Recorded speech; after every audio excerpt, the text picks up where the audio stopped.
Alright, hello. Good evening. Hello. How's it going? 765 RS, hello. One Drunk Man, Arigato Robot, hello. Funzy, how's it going, Mr. Uter, hello. Eric, hello. Hove KB, what's up? Pogert, how's it going? We got teased with nice weather last week. Now we're right back to the cold. Yeah, it's a little brisk this week. That's true.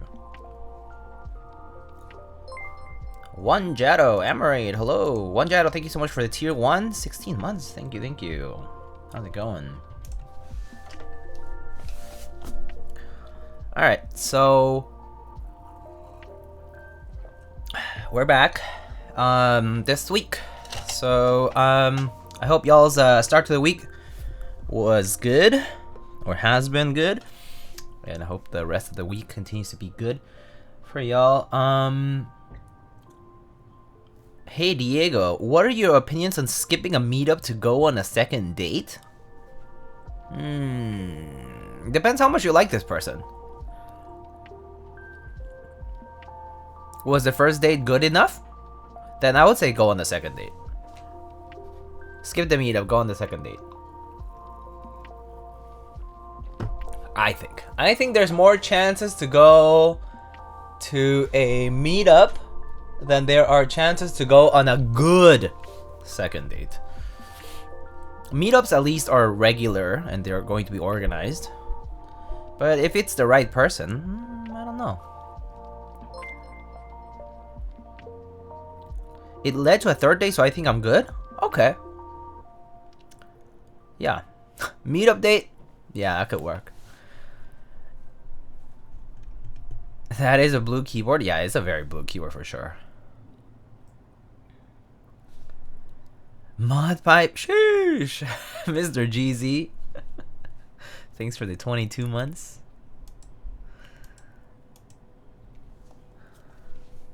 Patches, how's it going? Alright, so today we're going to be building the Fox Lab Sandglass Ergo. And this is not the first version of the Sandglass Ergo that came out, I believe, later in the year, last year. That one was basically a TKL Ergo from Fox Lab. Fox Lab, if you don't know, they've done the Leaf 60, 65, the Key 65, sorry, Leaf 60 and 80, right, I think? They've done the Key 65. They've also done the Orange 80. It's like this like pizza weight kind of board in the back. It's like one of their first few boards. They've done the Sandglass, of course. And so this time they're coming out with this new kind of iteration of the Sandglass called still the Sandglass Ergo, but this time it's 70%. So instead of a TKL, it's going to be F-roll-less. So basically TKL like layout, but F-roll-less, ergonomic, kind of like, you know, that has the slant and everything. And that's what we're going to be building today. And if you cannot yet guess what color it is, you can probably tell. You might know. I tend to overthink things. Yeah, I don't overthink it. I mean, well, so this is the way I think about it. If you're going on a date, if you're going on a date with somebody who is supposed to be understanding, approving of your hobbies, blah blah blah, first they'll understand that you're sacrificing you going to something related to your hobby so that you can hang out with them. Second, you might get them into the hobby too. But you know what I mean. Hopefully it's a good time. That's all that matters. Glass colors, my guess. I mean, imagine if it were like stained glass or something. That would be kind of cool. Alright, so this is the Sandglass Ergo's box. Natural series design. It says Fox Lab since 2017 on one side, or on the other actually. And here's some info about the Sandglass. Is it too close maybe? Yeah, maybe it's too close. It says right there, layout 70%, 8-degree typing angle. So not too steep, not too shallow, so to speak. Take off our first layer here, and we get PCBs.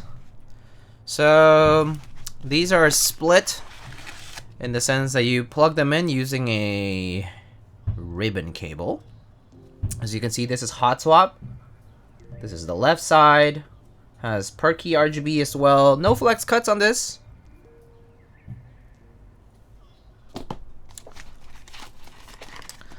And then on the right side, same thing. The JST connector as well. And there's our TKL nav cluster as well. Pretty nice. Yes, the blue lines are pretty hot. The traces for this black and blue combo, I dig it. I dig it actually. It's pretty cool. It's pretty cool. And then we of course have our pack of foam just in case we need it, and we can obviously forgo it as well. Why is hand arbit tipping test redeem gone? But it exists. Why is hand arbit typing test redeem gone? Oh, I just got kind of sick of it. That's all. That's why it's gone. I got sick of it. That's why. But no other big reasons really. So we have the P foam. I think this is the layer to prevent from shorting. So this is actually kind of like functionally it doesn't do anything. It's just there to prevent shorting if like there's a lot of flex to the assembly. And then plate foam and P foam here. Basically both sides available. SO being in the hobby is Christian's worst nightmare. I mean, I have had SOs who have been in the hobby. So yeah, I can relate.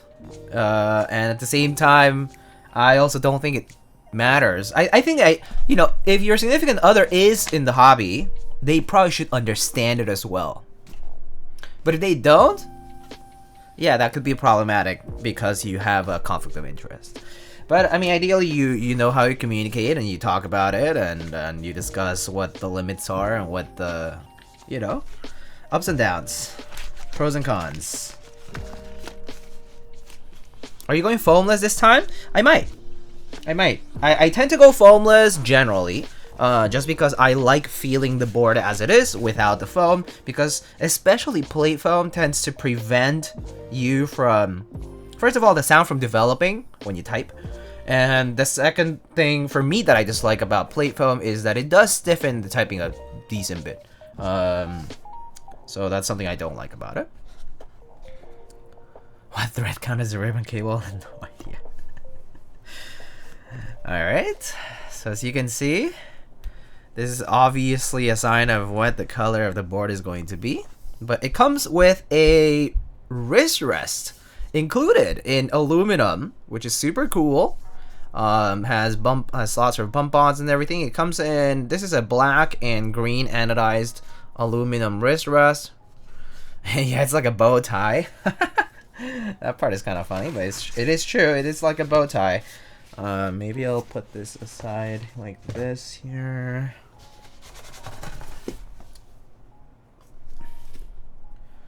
Alright.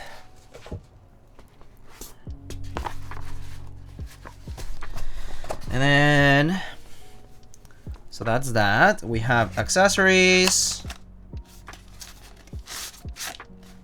We have bump-ons, pour-on, and more pads for, I think, just like the mounting. And then we have our daughter board and connectors. And then we have stabilizer pads, which are if you're using 1.6mm stabilizers and you need the spacers. Then bump-ons and more accessories apparently. So for the wrist rest. So that's it.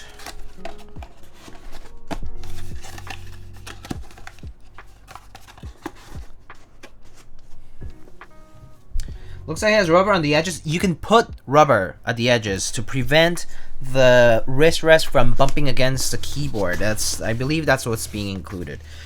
And lastly, we of course have our keyboard itself. TBH, I kind of want the 1.2mm PCB to stop being a thing already. Yeah, I mean, I personally have a preference for 1.6. Just works. No need to have spacers. No need to buy specialized stabilizers for 1.2. Yeah. That's it. If people want to do 1.2, that's fine. I don't have an issue with people wanting it. But I think, for example, 1.2 plus flex cuts, for example, is very excessive.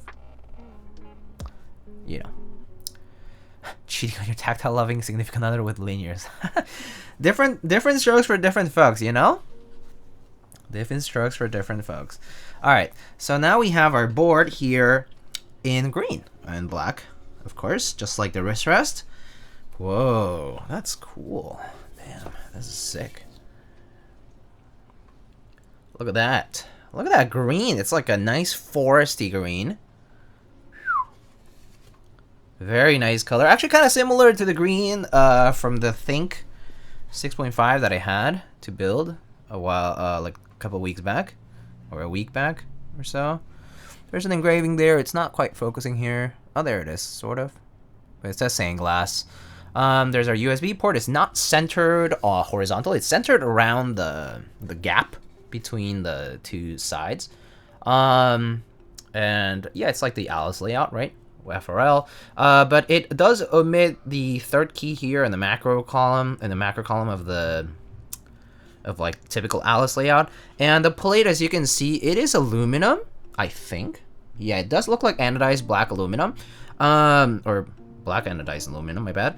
And it has a lot of cuts, so might feel quite flexible.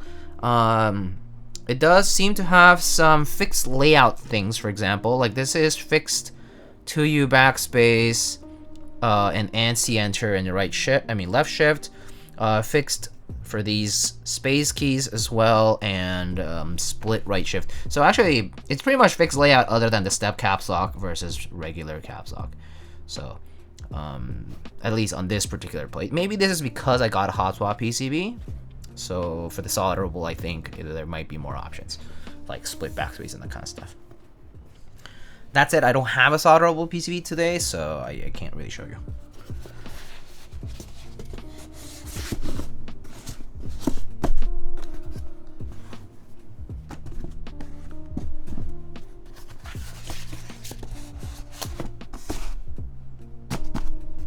Alright, so box has quite a few layers, as you can see. And then that's pretty much it. Back together.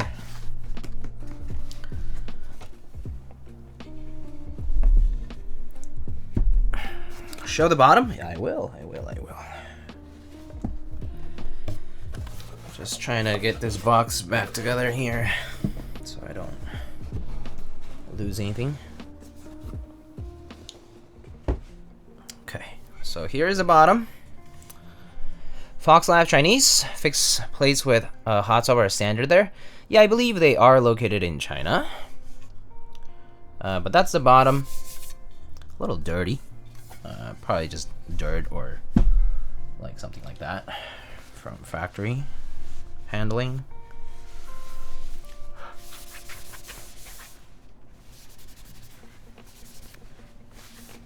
Not always coming off, but it's pretty good.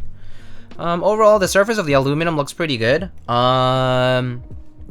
It does appear like there's a little bit of, I'm not sure if this is banding or if it's just an artifact of the light.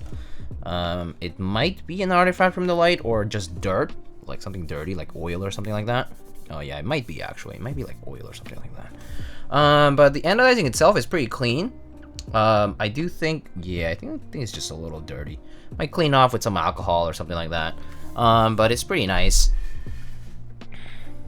The sides are completely flat, so there's no kind of like tape or anything kind of like that going on.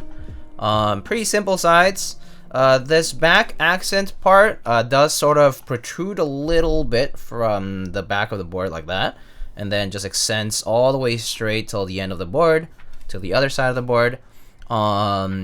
And also contains the part for the USB cutout. And the front portion here is also pretty vertical and flat, like no taper, aside from the curve that comes in for the ergo portion. So as far as the shape goes, the ergo portion is the only really curved part, and the rest is kind of a bit more simple, a bit simpler. But yeah.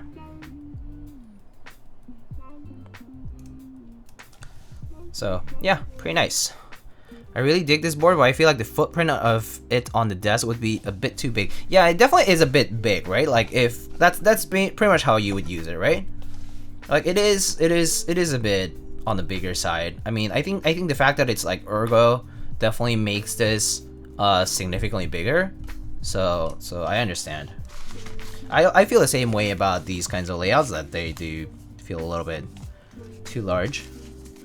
Okay, so I did actually, the PCB is tested, so I don't have to test that. It is vial or VL compatible, so once you plug it in, you can see it right away on VL vial, right? And yeah, there is the wrist rest here. Of course, I can put in the bump ons and whatnot to prevent these from clanking kind of together. So maybe I'll do that. Bumper strip. Okay, there's some sort of strip here, which I assume goes here. Perfect. And it's rather thin, so there's no strange gaps between the two. And then there's a bump on. This is also for the wrist rest, I believe. And then there's rubber feet for the board itself.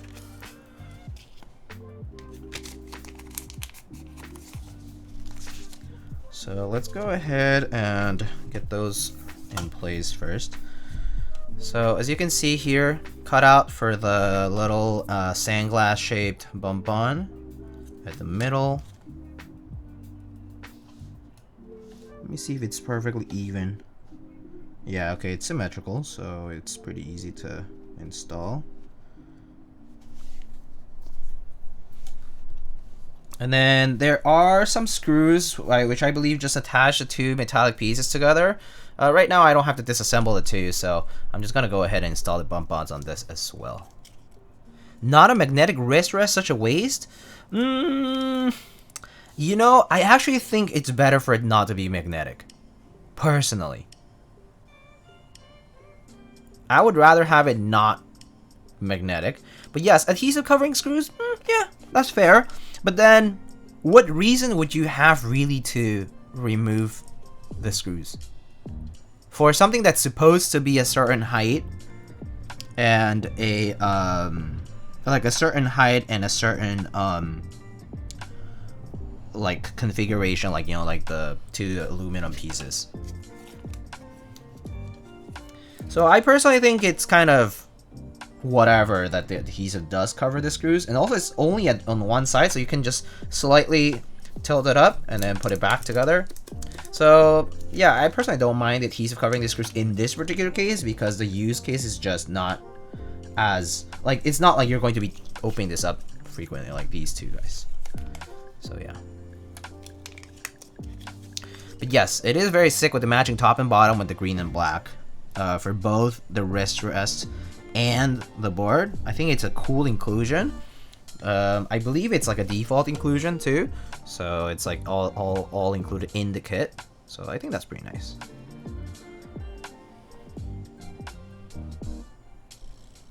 Okay.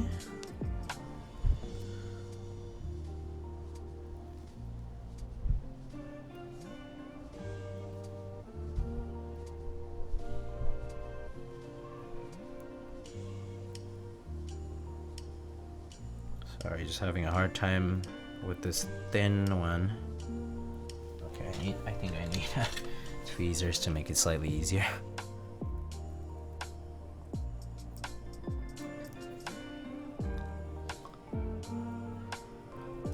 Would Christian survive 2 weeks without his sugar Nuna? Oh, there's a few polls being suggested. Okay, we can have those redeemed.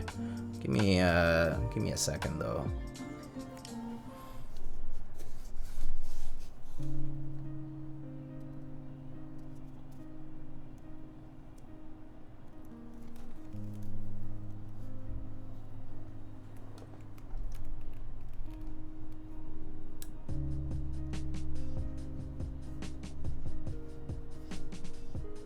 Hopefully I'm not stretching it too much or anything. I might be though. Let's see.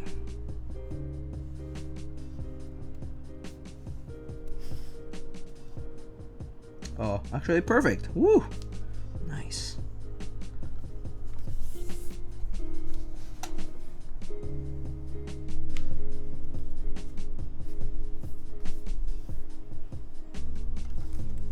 So just nice little bumper sort of in between these two so it doesn't clank hard against the board. So that's pretty nice. Alright. Let's do that first poll. Is Ankit stinky? This kind of mean. Yes, no. Why is Christian so mean?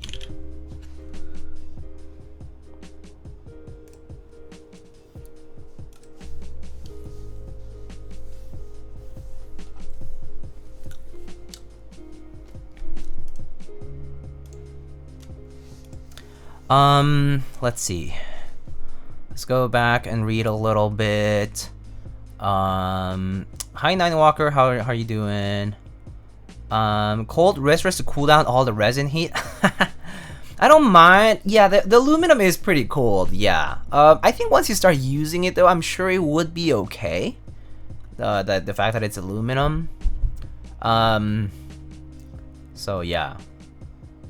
Is mil-maxing worth it if you don't plan on swapping switches that much? Personally, I say no. Mil-max is expensive. Is the #1 thing that I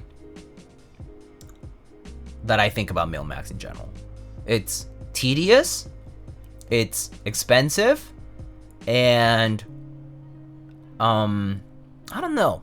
I personally don't find the return on mil-max to be that great. So I personally don't love it. It works though. You are essentially adding hot swap ability to a solderable PCB, which is nice, but I don't think the return's that great. So I personally say against. I'm kind of against mil-max. It can be convenient if you have the ability to solder the sockets and that's what you want. Occasionally it's okay, but if you did it for every board that you had a solderable PCB for, it would be pretty expensive pretty quickly.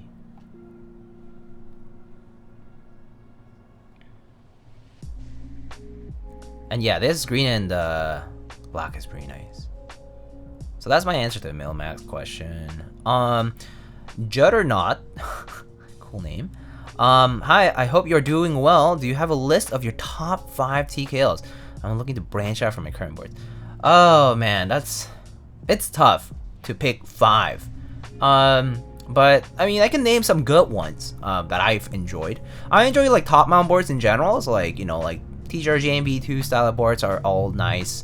Pretty much all the derivative from those boards that use the same plate style top mount, pretty nice. O-ring as well, you know, so JMB2CE and all the derivatives, JMB2ME and all the F13 boards with the O-ring or F12 boards with the O-ring, they're all nice.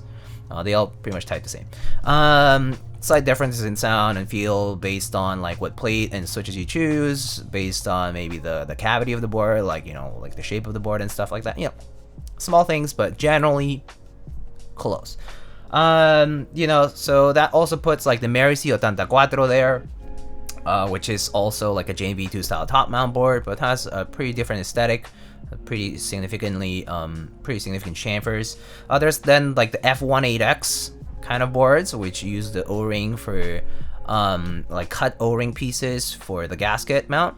Then there's like the Keycaps #1, #2, like standard gasket mount, isolated gasket mount sandwich boards. Those are also pretty nice. I personally enjoy them a lot. Like the #1 or #2, they're both pretty nice. Definitely on the slightly stiffer side if you're using like, let's say, aluminum plate as the base. The sandwiching is pretty significant, so you do have a decent amount of sturdiness from it, but the gasket mount itself is still softer than like a top mount. So I personally find it comfortable to use, and I think they're pretty good looking boards. So like isolated gasket, isolated sandwich, like mount boards like that are also pretty good. So I've already mentioned quite a few boards there. Then you have like a whole other category of top mount boards with different mounting positions, like the LZ boards, like LZGH V2, LZ MP, LCCLS.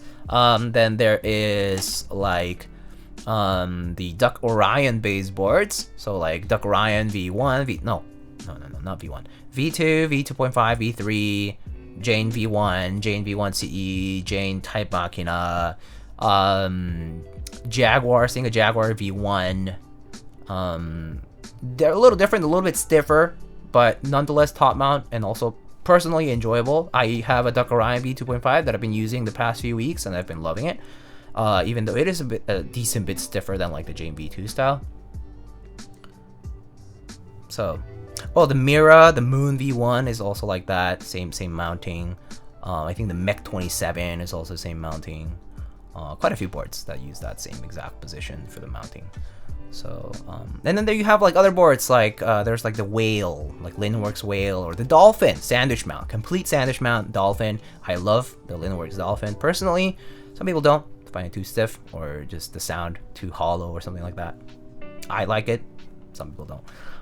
And also the design of the board itself is pretty loud. So yeah. So there's a lot there already, right? And then there's like been a lot of more recent boards that I've enjoyed, like the Vertex Angle I enjoyed, very bouncy, pretty enjoyable still. Man, there's just so many boards these days. I have a hard time keeping track of all of them, but yeah. I gave you like categories of boards rather though, instead of naming a specific board, because there's a lot that use the same style or mounting or positions for things. So taking a look at like what the plate looks like, just general features like that, and finding the similarities will help you categorize boards pretty quickly. Aside from the layout being fixed. So yeah. All right. Keyword looks great. I need to try the Alice layout. Captain Badass, yeah. Well, sometime when you go to meetup, maybe. Is it really to F up a PCB doing mil-max? No, unless you over apply heat, but that goes for soldering as well.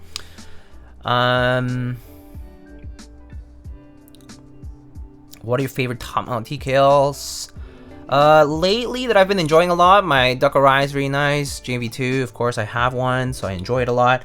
I've been enjoying my Americi 84. I have the Daji 84. It's also a very nice board. There's like 4, I mean 5th, I don't know, something else. Actually, Jane is a quality derivative. Oh, sure. Except, yeah. They're pretty much the same. Thoughts on the Mode Envoy? Personally, I really like the Mode Envoy. I thought it was, for the price tag that they were offering it for, I thought the Mode Envoy offered good amount of customizability and just good typing, like pretty comfortable typing. So I think for the price it was pretty nice and the aesthetics were clean. So not much to complain about there for the price. Okay, 2 main questions about top 5s. So I'm gonna skip some of those. When is Type B stream? Probably, actually, hold on. I need to check. I don't have it yet. So I think next week, second half of next week is probable for Type B. But yeah, not until at least next week. Because I don't have it yet with me. Still trying to figure out the typing angle I like. Instead of learning what typing angle you like, you should learn how to type without having to depend on the typing angle. Like myself, I can type on the 11 degree, I can type on 8 degree, I can type on 5 degree, no problem. Why? Because I use the rests on my chair to float my wrists. So effectively, I don't have to depend on having to tilt my arms or wrists. You pretty much are agnostic to typing angle differences, and you can enjoy the aesthetics of a high typing angle board as well as a low typing angle board. So that's my suggestion on that.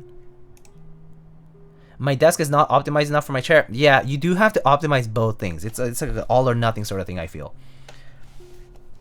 I've never used wrist rest. No, I'm not using a wrist rest.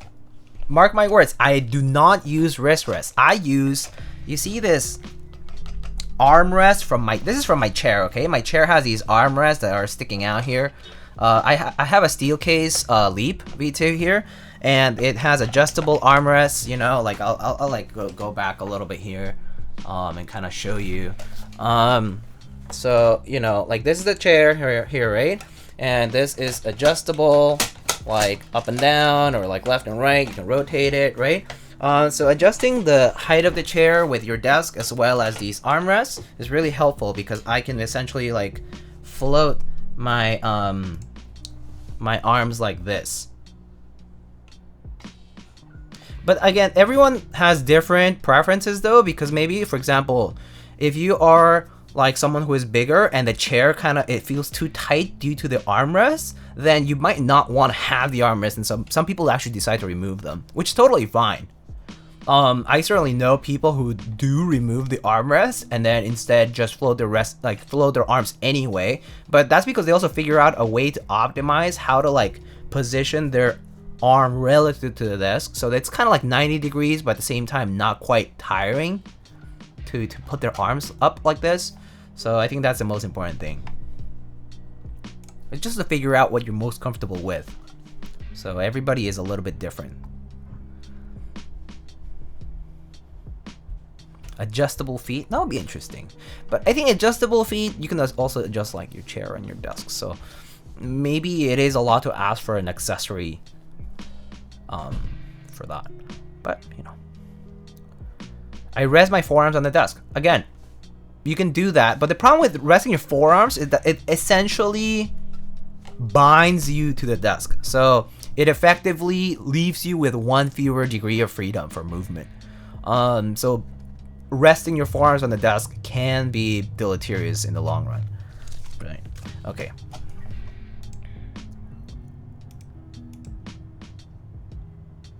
All right. Cool. So sorry, I like kind of went on a tangent here and just wanted to like talk about ergonomics, which I think are very, very important things, right? Like we should be talking more about ergonomics, right? And we should be talking about how this does affect how you decide to appreciate a board, because ultimately we have different typing postures, and there are people who simply cannot enjoy a certain keyboard because their typing posture is not adapted for it. So it is an important discussion to have, and I do think that it's more important to think that it's not quite the keyboard that's at fault, but it's like there's this holistic view around it where you can think about the chair, the desk, your position relative to them, and then the keyboard as well. So you just have to like, yeah, just have to find the right middle ground for it. All right, I do have to remove the case bottom because I must access the plate before I start. So I'm gonna go ahead, and it uses really small screws, I think. M2s? Yeah, M2s. Yeah. So I'm gonna go ahead and unscrew the base. It uses several screws here. It uses 1, 2, 3, 4 on each side.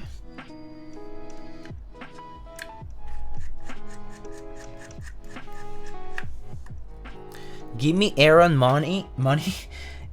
What do you mean? Don't you already have a nice chair, Christian? What are you even talking about?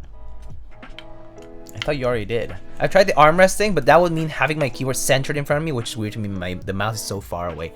That's fair. Yeah. Again, everybody is gonna have a different balance with how they decide to orient their mouse and the keyboard. It's unfortunately for some people it just doesn't pan out, and you just have to rest your arms or something like that, and that's it. Then you limit yourself to certain kinds of boards that fit that. So, but in the long run, the ergonomics of typing, like, you ideally want to minimize how much effort you exert upon typing. Alright, so that's how you remove the bottom piece here. So this is the internal side of the bottom piece.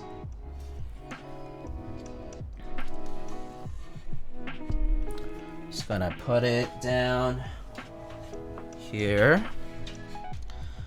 And then it looks like it's kind of similar to the, whoop, did that fall off?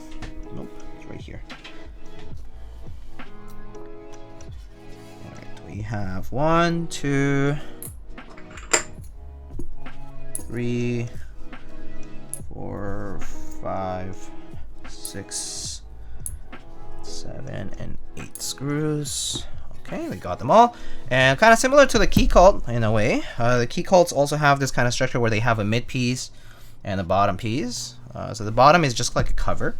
And then we have this mid piece here, which effectively houses the daughter board. And then is between the two, is basically the accent that goes all the way to the back of the board. So you split those two now by undoing these screws. You found iron wrist of the lightning lord. Your worst rumen have increased by 10. Alright. So, oh yes, I forgot the second poll because I should. Would Christian survive 2 weeks without his sugar Nuna? If you don't know what sugar Nuna is, it's like sugar mom. You're kind of like, Nuna means like older sister in Korean, but it's, you know, basically referring to like an older female person. Yes, no.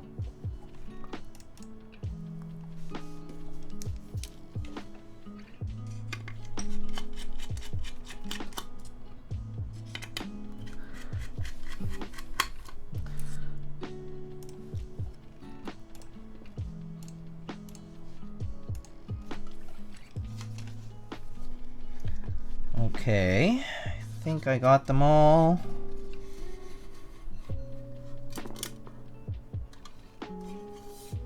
Honestly, I should move out this wrist rest. It's just in the way. 1, 2, 3, 4, 5, 6. Is that it? Oh, I missed one. 2 actually.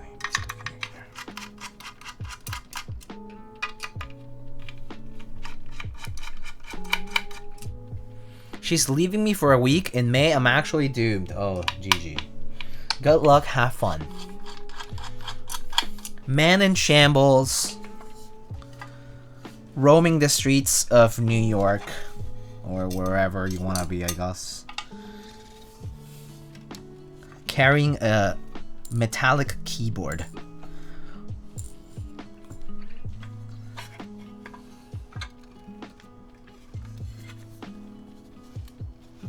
I'm gonna camp outside of your apartment.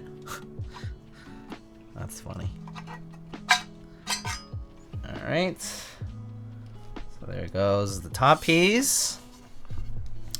And so the mid piece here, as you can see, we have 2 plates. We have 1 plate for the top, one plate for the left and 1 plate for the right. Looks like the gaskets here are already pre-applied. I'm assuming it's just because they're testing in the factory or something like that.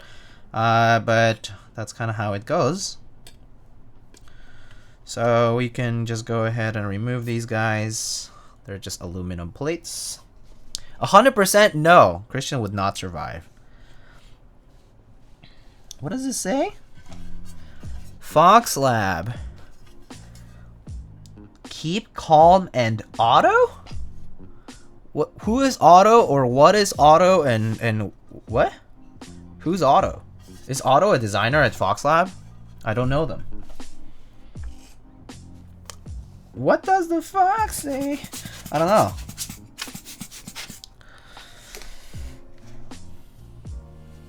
That's some nice ass anno. Yeah, the anodizing's quite nice. So there's the internal side of the top piece. Nice green housing. Very, very clean.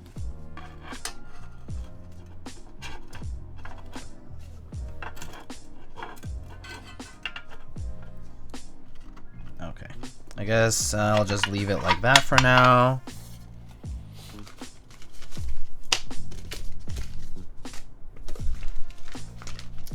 We will put the foam aside. Maybe if we require the foam, we can use it later. But for now, I'll just put our pieces here on the side. This I'm just gonna put aside for now, just so that it doesn't get in the way. Stacy Smash, hello, how's it going? There we go. There. That way it won't bother me. So there's our PCBs, 2 halves. So we have the left half and the right half.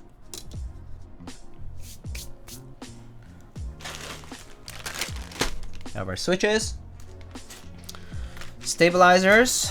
I assume that because they included stabilizer pads, this is a 1.2mm PCB, and indeed it feels like it. So, and the PCB is already tested, so I'm gonna skip the testing portion. So I'm gonna go ahead and do stabilizers. Does the black track fingerprints? You mean the ano? I mean, maybe if you have like very like moist fingers or oily fingers, probably, yeah. Just like all matte type of anodizing, especially if it's black. So 1, 2, 3, 4, 5 steps. Okay.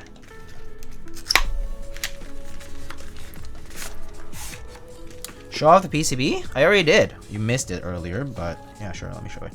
Here.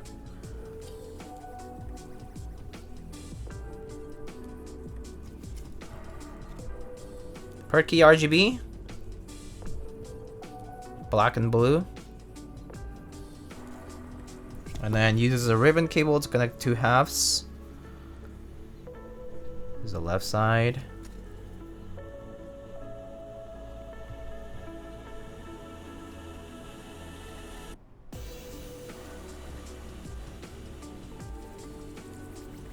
Pretty nice. I got the full size one, but I prefer this. Oh, I see. Yeah, I do think I was looking at pictures of both, right? And I do agree. I think I would probably prefer this one over the full-size one, which has the FRO. Just because of the way the FRO is broken on the full-size one, it was not necessarily what I would have wanted.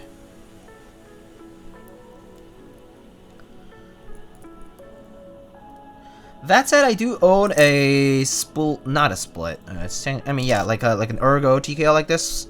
I have the Saber from 4GT, and I like it in its own way. Like it has a bit of a more classic sort of like shape, more similar to like the LZ Ergo and whatnot. Yeah, I mean, I got that. I don't think I would ever buy the same layout again. Personally, it's just a little bit too big size-wise for the keyboard, so it just takes up so much space. But that said, I mean, it's not like the layout is not usable, so layout-wise, it's fully functional and fine for me. Just a bit too big footprint-wise. Yeah. It's pretty long.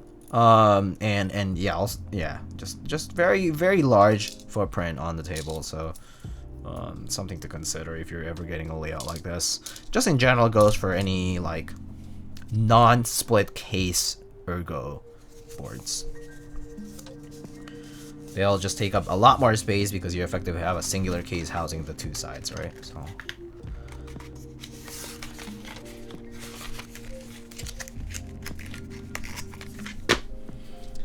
Alright, so let's get some 205. Let's get our usual piece of foam here.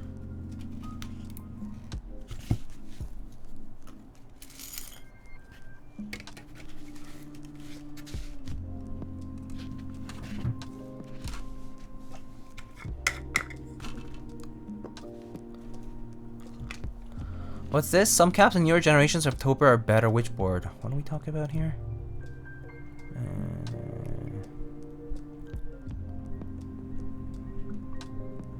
Is it just me, or do some OEM Toper caps have a tendency to be slightly tilted? Yeah, they do. Modifier key is particularly bad, but there are some 1U OEM Toper caps, Alex, that are slightly tilted. It's kind of annoying, but it just happens. It's also because of the On OEM, the two stem portions are actually separated. They're not a singular thing. They're just attached to the keycap interior, right? But sometimes, yeah, they have a slight tilt, and so that effectively tilts the keycap once it's mounted. It's kind of annoying. I've literally grabbed like, you know, like like for example, like this metallic spatula, and just like put it in between the two like, the two stem halves, and just like twist it. Which is what I did when I was building, I think, Ninewalker's Heavy Grail, and I think one of the caps was like, I think it was the enter, it was like kind of tilted, so I just did that to the stem, and eventually it kind of worked, it kind of helped. Are these Zaku's? No, these are Gatex switches.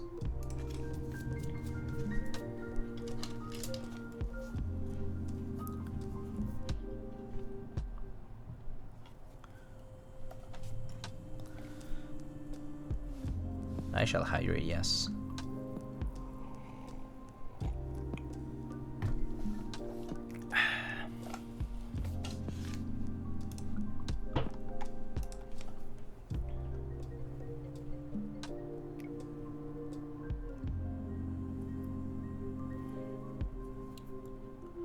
Coop, hello, how's it going? How are you?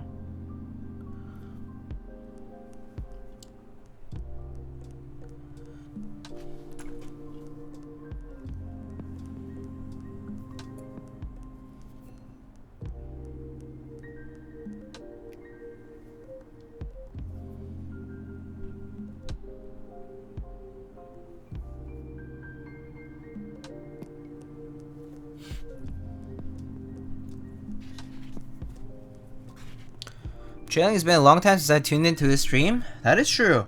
Haven't seen your name in a minute, maybe years. How are you? It's good to see you. How have things been? Things have been alright. Yeah, busy, good. Good because it's busy. Busy because it's good. Perhaps. Right now, I guess the news I have is I'm moving soon. Like, I'm just moving apartments, but you know, it's always, as it goes with moving, it's always quite a bit of work. Gotta pack up, gotta organize stuff, gotta toss stuff out, gotta sell stuff, gotta, you know, gotta do some cleaning. So yeah, that's basically been my life lately. Just getting ready for a move. I'm still busy doing stuff like work and stuff, so busy with that too, but you know, that's kind of like an aside. And then keyboard stuff too, yeah, busy as well. But I'll say my keyboard stuff, generally speaking, like I felt like I'm well balanced in that regard. Like I know how much time I need to carve out for it, and so I try very hard for it not to go past where I set the limits.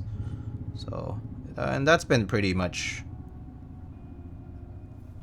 where I want it to be. So that's been good. So far so good, I think. Will there be a moving sale? Keyboard related? Probably not. I've already sold stuff keyboard related like over the years. So keyboard related stuff, I've honestly like don't have anything specific to sell. So no, I guess the answer. And I also don't buy too much that I don't want. So yeah. So I end up keeping a lot of things that I do buy. Most of the things, really. Any good breakfast lately? Yes. So I'm sure you guys have heard me rave about kaya and kaya toast because I have visited Malaysia before and I love kaya. Kaya is this like coconut based like kind of like spread, right? It's really amazing, right? It's like creamy, kind of buttery, sort of like it goes like in this like buttery toast kind of spread. And it's delicious. Anyway, so someone sent me some kaya from all the way out from Malaysia, and so I've had some kaya lately, and it's absolutely phenomenal. Moving into a bigger place? Technically, no. Technically moving to a place currently that's smaller, and then after that, me and my partner were going to be looking for a place that's suitable for us, which for us ends up being like a one bed, one bath kind of space. So technically it's a smaller space than my current room and slash apartment, because I'm going from a living with 2 other roommates situation to moving with my partner. So it's gonna end up being smaller by square footage. So yeah, I'm effectively downgrading as far as the space is concerned, but I'm also upgrading in terms of other amenities slash, like, you know, obviously not having to necessarily be always watchful of, like, mindful and watchful of roommates or whatever it is, right? I mean, that said, my roommates are amazing. They've been super nice, super great. And so I personally haven't had any issues with that, but that said, it does change my lifestyle and slash, like, things to expect and things, yeah, and like, you know, how I decide to, like, live that life at home and outside too, really.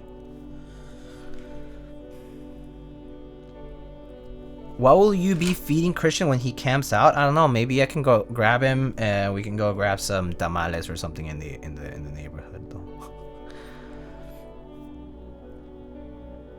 Dang, I want kaya toast. It's so good. It's so good. Just had kaya toast for this first time and it was amazing. Yeah, I'm telling you, man. If you haven't tried kaya and you get a chance to try it, you should. If you see it somewhere, or if you go to like a Malaysian spot, maybe even Singaporean, I think, you might see it. Oh man, it's so good. It's so good.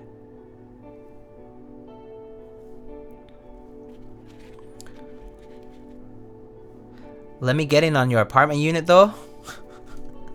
When's the move? I'm moving in throughout May. And then, well, I'm technically moving twice this year. So I'm moving in May just to move out of my current place. So I'm storing a bunch of stuff, I'm moving some stuff, blah blah blah. And then later in the summer I'm moving again because we're gonna be like looking for places and whatnot. So gonna be moving twice essentially, which is a lot of work. But I think I don't find it too bad actually. I started packing, I started doing the organizing and whatnot, and I did realize that on my previous move I did do decent amount of cleaning and decent amount of organizing, that packing has actually been not so bad. So I found that to be pretty nice. That said, I do have a lot of stuff, so it is always a chore to be packing and moving things that are heavy and whatnot. I will probably hire movers to move like heavy things like furniture and whatnot. So yeah, but yeah, that's happening like in the next month. So yeah, I've been eating tamales from Trader Joe's. Are they good? I've actually never tried. Yo, plastic bits, how's it going? Kopitiam was lit. Oh, Kopitiam. Most of your stuff is keyboard related. I would say, yeah, probably. I think as far as hobbies are concerned, I don't have hobbies outside of keyboards that are collectible based. So yeah, all my collected stuff is keyboards related mostly.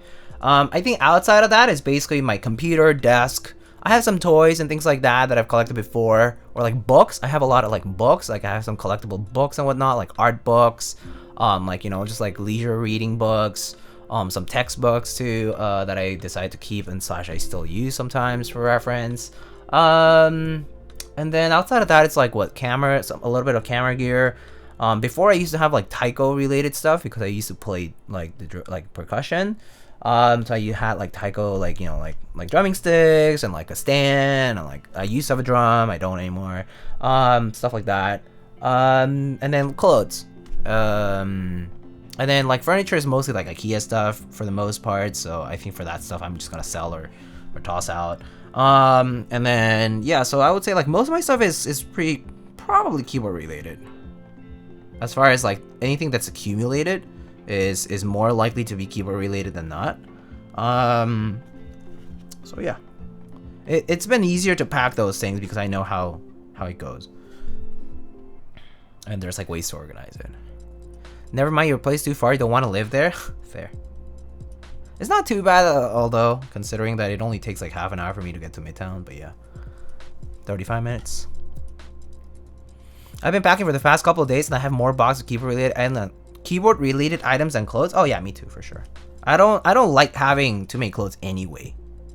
Like, I'm not a huge fan of just accumulating clothes that I'm not gonna wear anyhow. So yeah, I'm bound to have more keyboard stuff than clothes or other miscellaneous items. You can sell IKEA furniture easy? Yeah, I'm gonna be selling it for cheap, like half price or something like that. Trader Joe's tamales are pretty damn good. Ooh, interesting. I should try it, but I have no reason to try it when there's like legit tamales like on the street.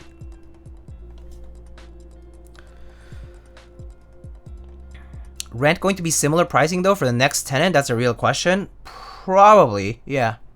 It might go up a little bit from our old rate because my tenant rate was respected from a previous lease contract. So because they prioritize long-term tenants, and so they give them preferential like rent. So they would honor that, and so for us we had a very good rent. But yeah, it'll go up a little bit, but it should be still very well priced for people who decide to live here after us. Yeah.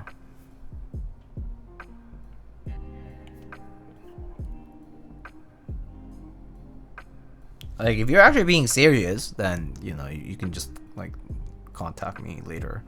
We haven't done, like, showings or anything, but I'm pretty sure it's gonna happen sooner than later.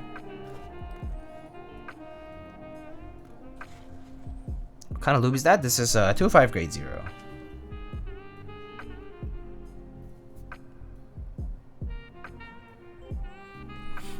Is it cheaper than my rent? I don't know. How much do you pay?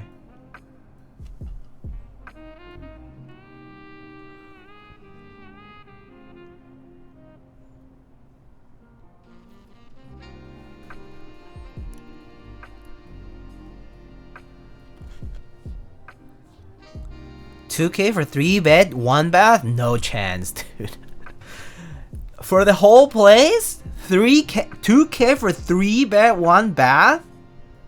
That's crazy cheap. But I guess that's how it is out there, huh? No, for us it's about 4K for 3 bed, 2 bath. And one of the bedrooms is a master bedroom with the attached bathroom. So the other 2 rooms share a bathroom. And one bedroom has like the master bedroom has its own bathroom. And it's like around like 4K.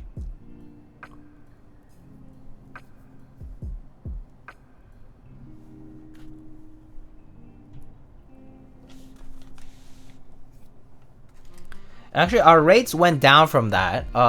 We started at 4K, but during the COVID years, we had our lease renewed. And it was the time when it dipped. So they honored the dip price and we renewed. We renewed on a good rate, good time, and so technically we paid under from like what we initially had, but the difference was not huge at the end of the day. Like it was pretty small because the place itself is already like pretty well priced. So yeah, but yeah, that was how it went. Crazy to hear that price from outside the US. I mean, yeah, for sure. I mean, this is also New York City we're talking about. So I'm in New York City, I'm in Manhattan, which is arguably, you know, one of the most expensive places to live in the United States. Elsewhere in the US is so much cheaper to live, right? Like rent here is just really absurdly expensive. In case you didn't know. And so yeah. So that's part of why it all sounds like crazy.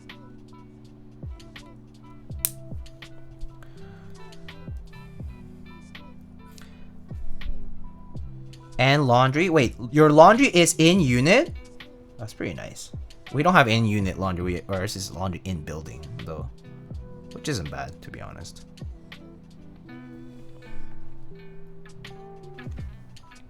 My rent in Ohio was 4th what it is now. I mean, yeah. I mean, I also lived in other places where like rent was, you know, less than half of what I pay.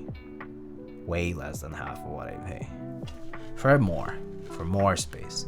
So yeah, it's just the way it goes. I mean,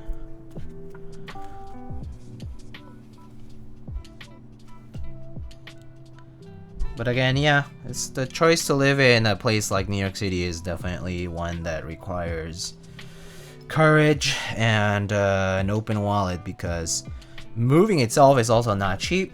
Like, costs associated with moving, like the main things that really suck are very often, at least in New York City especially, broker fees. So fees, whether it's fee or no fee, doesn't matter, you're still paying something for agents. Because if it's no fee, then, you know, they're gonna raise the rent to compensate for the fact they don't have broker fees.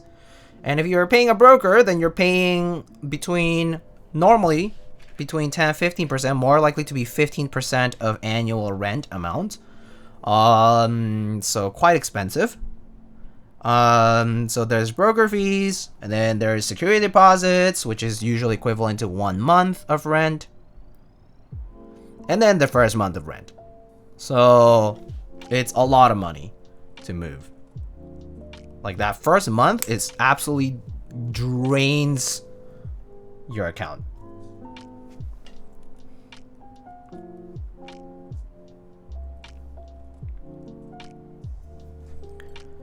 Population of Ohio declined by 33% when that's moved.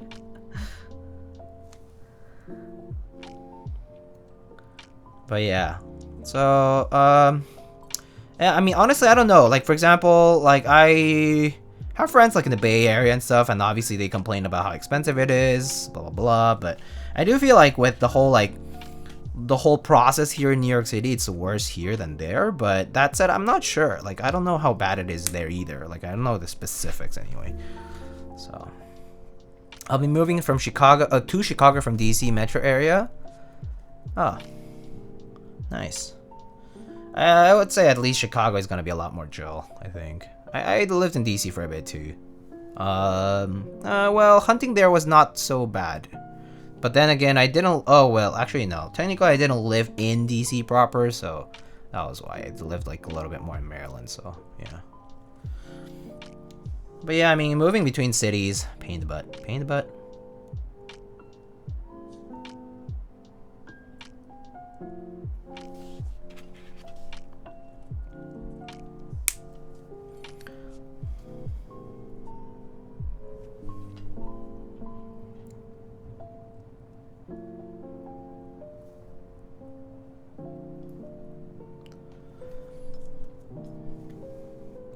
Moving within the same city and still dreading it? Yeah, same here. That said, I'm kind of excited. Myself, at least. There's some changes that I'm excited about. Also, just different environment, different things to expect. So, while it's dreadful in terms of the work involved, I'm still not feeling as negative about the moving as I think I would have otherwise. Definitely never enjoy it, but don't hate it as much this time, I think. More so, I think, because this time I'm kind of like feeling more prepared about it. About the whole moving thing.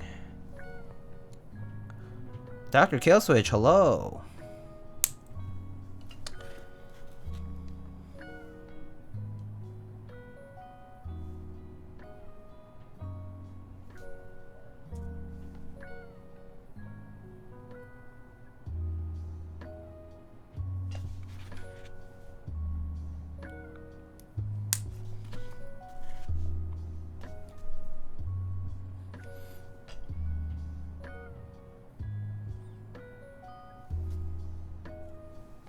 Diego, would you ever live in another borough?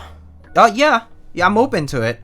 The only reason I don't is because of the commute, work-related things, like having to commute to work, or otherwise, in my case, also my partner has commute, so those things do matter. But yeah, no, I would live in another borough. Assuming, basically, I would live wherever, assuming that the perks outweigh the cons of, like, for example, if I'm lengthening the commute, the perks of it better be a lot. Like, better make up for it, you know, like space or price or amenities. Like, maybe I want a doorman, maybe I want, like, you know, whatever it is, right? Elevator building.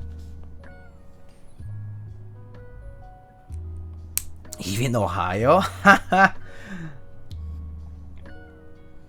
I don't even know what I would go to Ohio for. I mean, I guess if a job takes me there, maybe, but I mean, I don't even know what I would end up there for. There is actually a lot of stuff in my industry of work, like in my area of work, that is located in Ohio. It's more on the academic side, however. I mean, there are some places that do like venture and like R&D kind of stuff. But, I mean, like, I think the only place that does that is like Cleveland, actually. It's all in Cleveland, I think. So that's like the only only place I could see myself going, just because of the specific work. That's it, I think. But yeah, the commute thing is a big thing, right? I mean, our considerations right now in terms of looking, it's going to be location, as far as like comfort relative to like conveniences, like, you know, how close is my subway, how close is the grocery store, things and basic things like, do I get natural light, like does it have an elevator, do we want a doorman, do we not, is there, I mean, I'm never gonna move to a place that doesn't have laundry in building, at least, so no chance I would do otherwise, but things like that, right? Like, I've seen some places that are kind of like good location, all good, you know, but you know, it was kind of dinky because like it was kind of dark, you know, like not much natural light, the windows like facing in a direction that you don't really like towards the interior part of the courtyard or something like that, for example, right? So, but yeah, if work lets you land somewhere else like Ohio or I don't know, Indiana or something like that, then it is what it is, right? I actually could have ended up in Indiana for school, but I didn't end up going.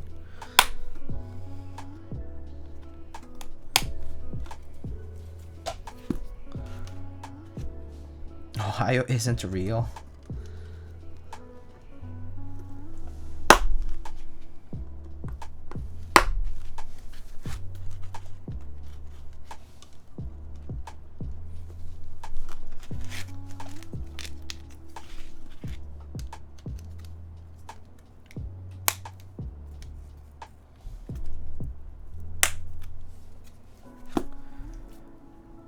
You were almost a Boilermaker? Yeah, I was debating going to IU/Purdue, but didn't end up going, so.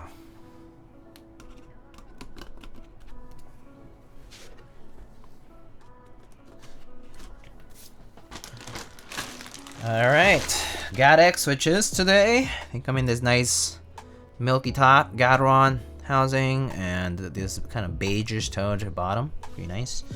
Lube with Krytox 05 grade 0 pre-standard. Looks like this is a regular caps lock, so not stepped. A bit unfortunate. I kind of wish it was stepped. Yeah. And then we have the rest here. Maybe I should use a plate fork.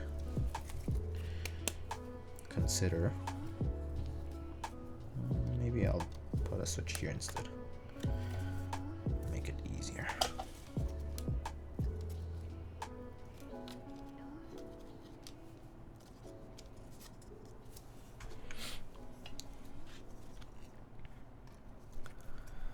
I ordered a bunch of switch samples, including GAT-X. Oh, nice! Awesome.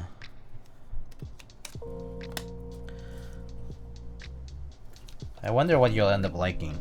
I mean, I don't know what you already like, so... I mean, well, I know what you like aside from, like, Alps and... Sorry, no. I know that you like Alps and, like, buckling spring, but I don't know what you might like in MX. So I'm kind of curious. Maybe something similar, or maybe something, like, linear? Because at least, personally, I think linears are really nice on MX, but they're not in the other forms. So I do prefer like tactiles on an Alp switch, you know, like or like SKCL linears or something like that. So yeah, there's that. Thoughts on the new AP TX tabs? Pretty much. I mean, my review is favorable, but favorable in the sense that it's kind of neutral, because I mean it is an improvement over the previous TX tabs or whatever, but it's just a quality of life improvement. So it's like function-wise, nothing crazy, nothing different. You know, like it's like if they're there, buy them. Yeah, sure. It is nice that they now include both 625 and 7U wires. That's pretty sweet. So the packaging is good, right? And what's included is nice. But I mean, yeah, they work. They work well. TX tabs always work well for me, at least. So never really had any issues with respect to that. So nothing really to say negative about it. But again, that's because, yeah, never really had issues with it.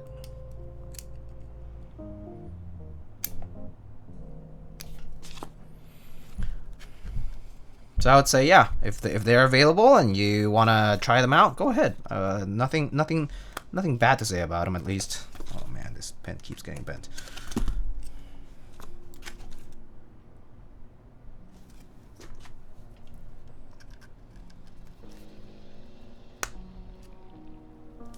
There we go. I still have the old ones, but I'm worried I'm missing out on new, better ones. Nah, you're fine. Just buy them when you run out, basically, is what I would say. You know, like, you're not missing out on quality of stabilizers just because you have the old ones and not the new ones. Yeah, in that regard, I think you're fine. You don't need to buy the new ones to make up for it.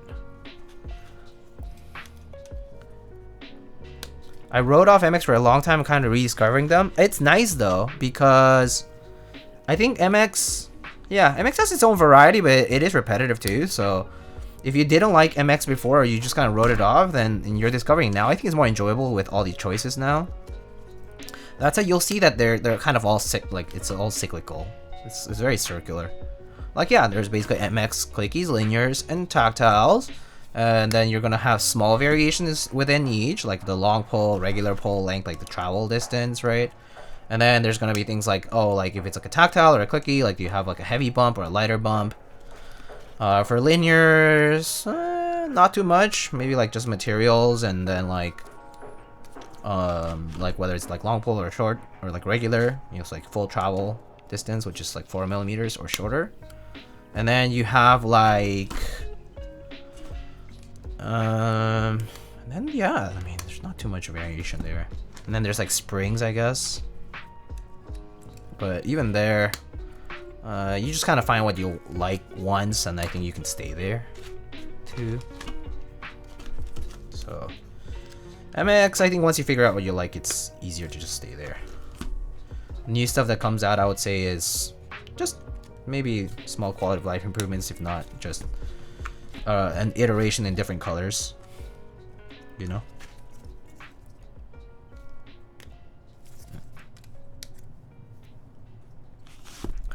I hope we don't circle back to linears and brass plates and everything. I don't think we will, just because I would say like aluminum has been a standard for a long time, right? I don't really think it'll circle back to that though. I highly doubt it. Really can't see it happening.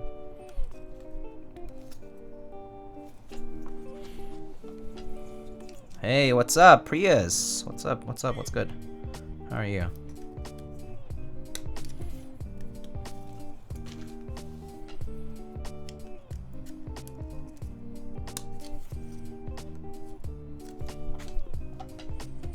Building a board with brass and linears soon? Oh, okay. Cool. What are you building? What's the board that you're building with brass and linears?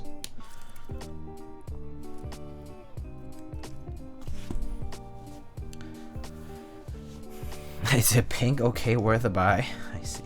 Big fan of pink, I assume.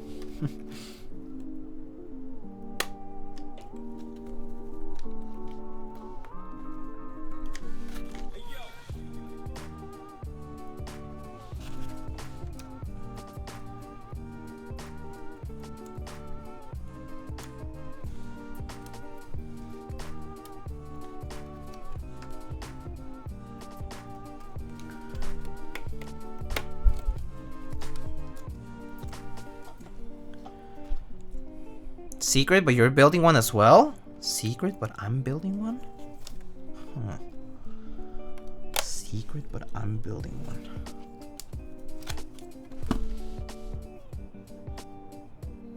Not sure. Maybe later. Am I also building in brass and linears?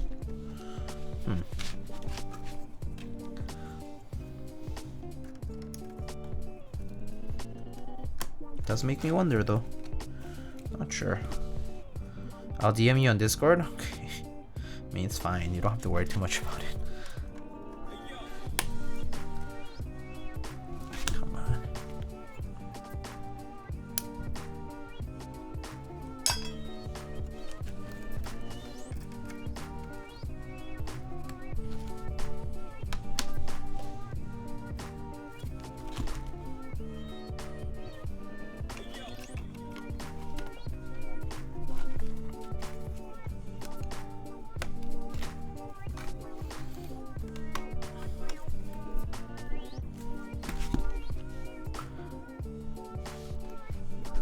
I'm all excited. Diego's like, oh, another stream? Oh, I see. Huh. I don't even know when that's gonna happen though, Prius. Like, if there's a date, I don't even know when that is going to be.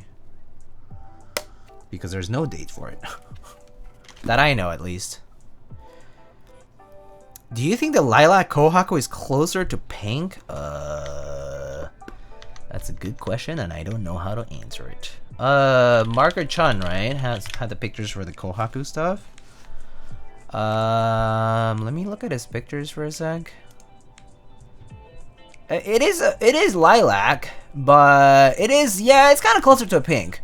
Autumn lilac is what he called it, or like what Elaine called it. Autumn lilac for the pink. I mean for that color. So yeah, it's kind of close to a pink, right? Kind of close to a pink. It's not like lavender, but it's also not just straight up pink. But I would trust Marker Chun's pictures are pretty good. So yeah, it does kind of look like a pink. Har 457. It does look like a pink-ish. Right? I saw him the other day. He said he's busy with family stuff. Just had twins. Oh, congrats to them. That's big. Big news. What keycaps do you think would go well with it? I mean, obviously, yeah, neutral tones will go well with colored boards. Maybe you could consider like, I don't know, like maybe like GMK, like Hazakura. Something like that. That's like a very light kind of pink kind of set. It does have a little bit of, I think, like red-ish kind of tones, so it might balance out a little bit of the lightness of the rest.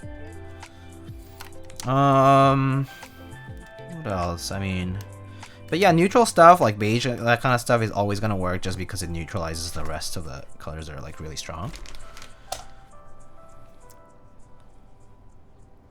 Dolce or beta with pink? Dolce? I mean, I guess it could work. I'm not a big fan of putting Dolce on lighter boards as much, but to each their own, I guess.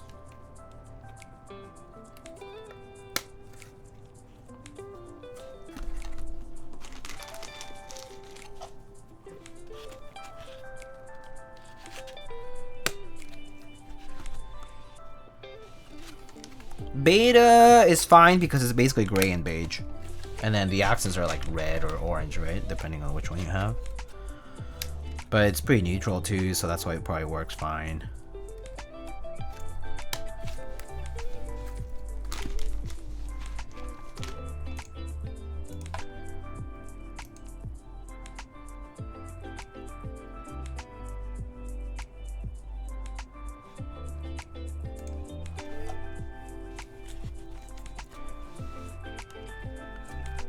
Do you have Terminal, CRP Green, Hebrew, Sandstorm? I do have all of those. I did use Sandstorm last time for the Ven. So maybe we can skip Sandstorm. But, I mean, Sandstorm can work too. Doesn't matter. Don't mind either way.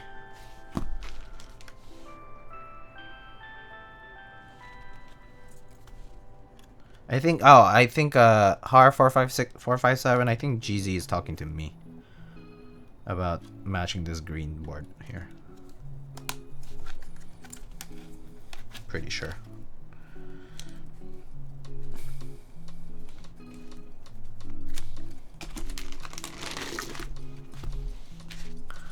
I just like gray and pink. Yeah, gray and pink are fine. Maybe you could do like muted too. Muted should go fine on pink. GMK muted something. I mean, yeah, again, neutrals. Neutrals will go fine with pink. Or you can go loud and go with similar tones. Reds, pinks. GMK Classic Arabic? That set isn't... I don't think it has even shipped, so... Don't have it myself, at least.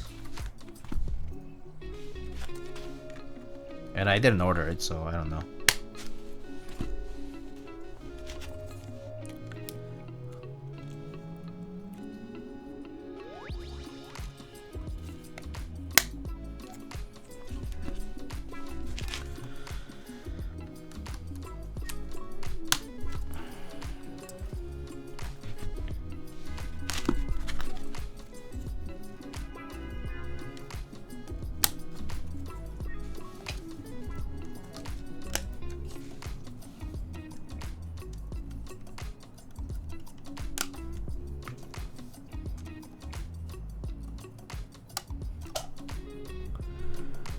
Muted with sleeves add-on? Oh yeah, that would work nicely. Yeah, the sleeves add-on is pretty nice. Could help you add a little accent to a set that's a little bit too neutral, perhaps. So that would work.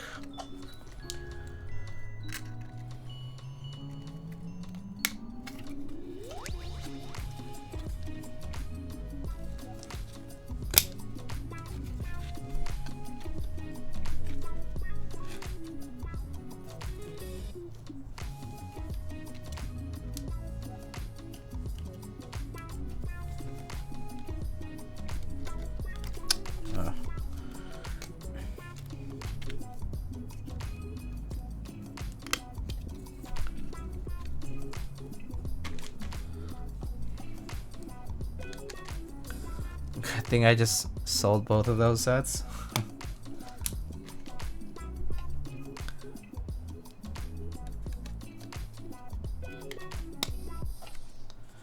GG.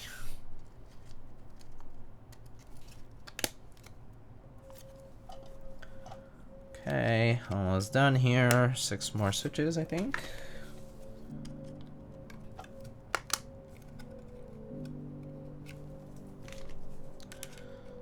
Yeah, actually, you just remember that I actually didn't even test the stabs, did I? Just got 2 into the hot swap socket. I mean, inserting switches into the hot swap sockets that I kind of forgot. Whoops. It's okay though. At least there are no long space bars to check for. Should be fine. And also split, so it's a little easier to address.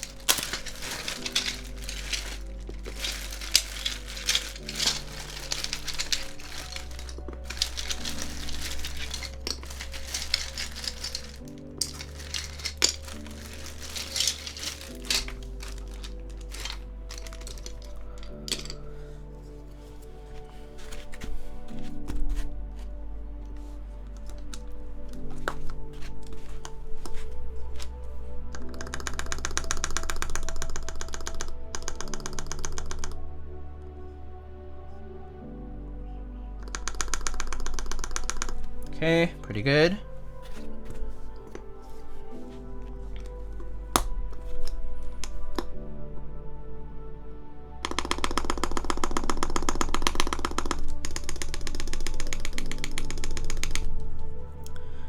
Pretty good, pretty good. Oh, I see a little piece of, I think it's like probably from Kiwi Cat here. Stuck.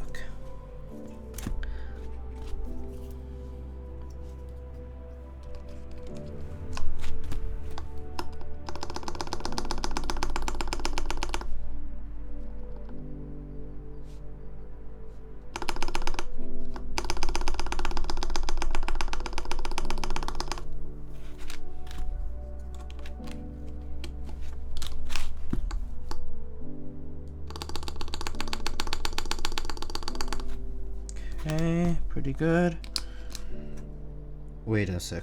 What space key size does this use? Oh, is this the long one instead? Oh, makes sense. I see it's switched up.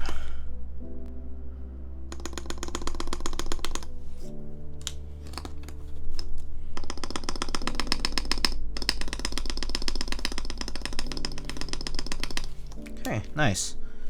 Sounds pretty good to me.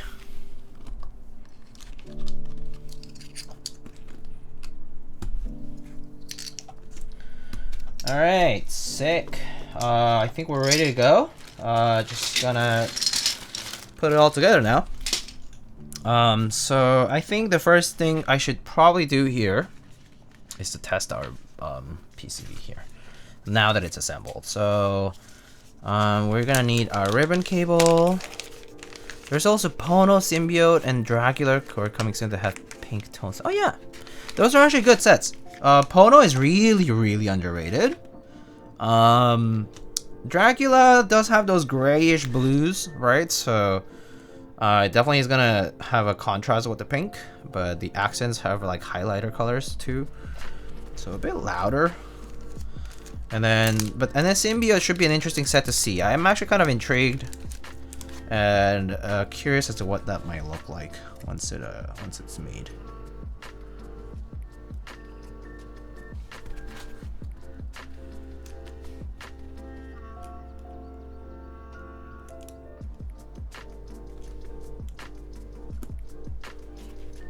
Okay, there it is.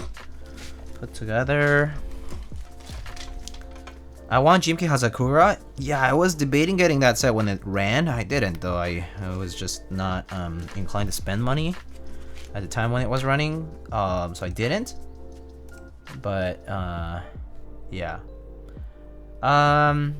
Okay, so let's open Vial here. Vial, whatever you want to call it. I call it Vial just because it's a little easier, but maybe the Vial is right, I'm not sure. Let's go to matrix tester and test it out.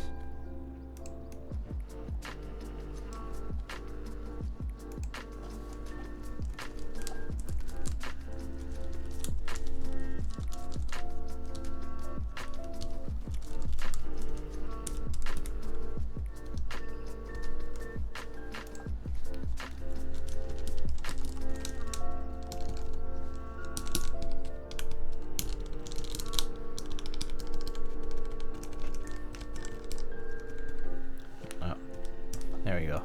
Nice. So everything's working. Sick. Can close that now. Okay. All right. It's time to put it all together. So let's do that. So I assume the first thing I want to do is put them into the mid piece, as well as have our screws in place for it. So I'm just gonna grab these two halves here, put it aside, put this aside.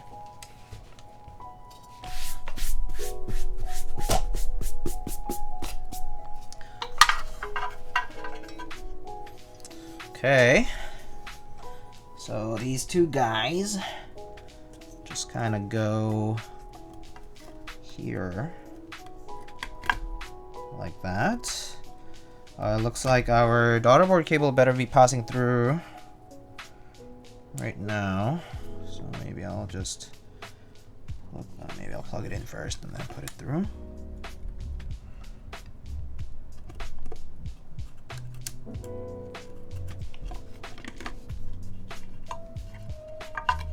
Just like that.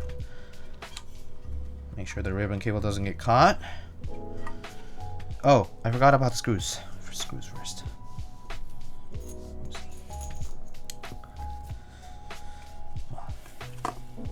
Just good to remember here.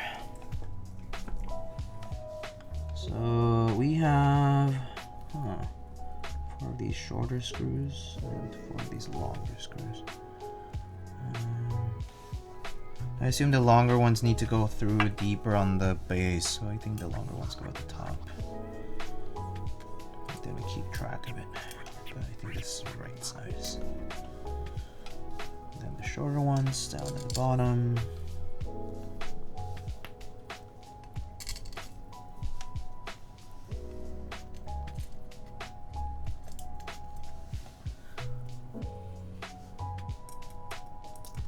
Alright, so you put the screws in. Is this one in the right place?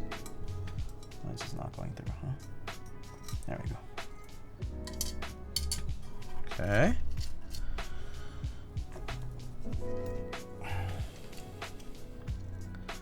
Got our daughterboard cable through.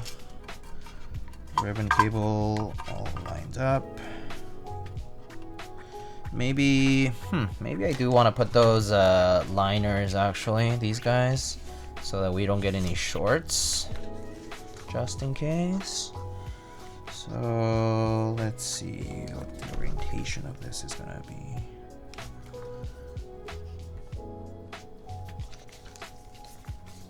Is it like this? Yeah.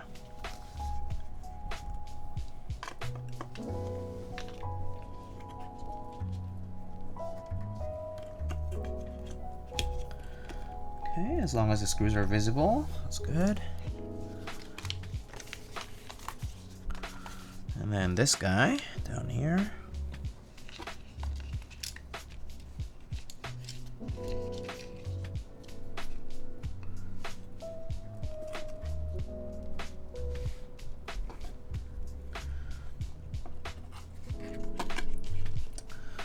Okay, nice.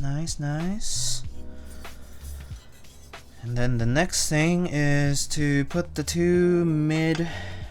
top and the mid pieces together. So put it through like that. Make sure they line up nicely. Screws are visible, all good. And now grab our screws from here. All right, carefully flip it over. Get our screwdriver ready. And we're gonna bolt it together here. We'll start with the one piece here.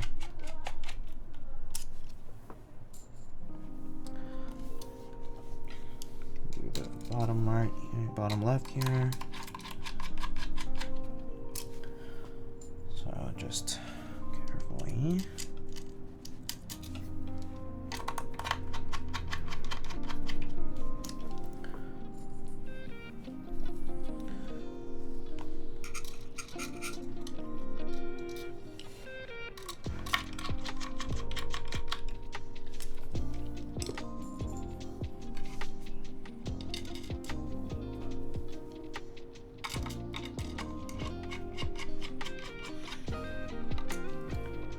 Okay.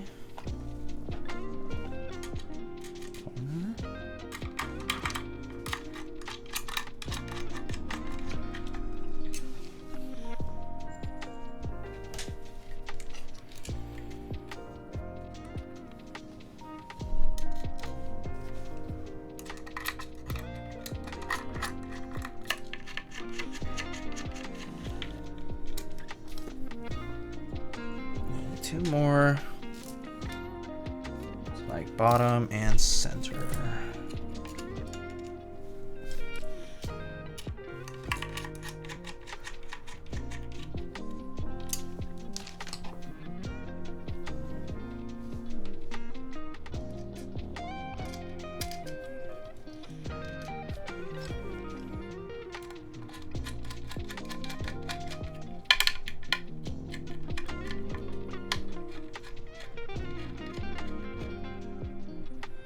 Okay, nice. And then we grab this guy here. We want to put those daughterboard on. So just let me see here.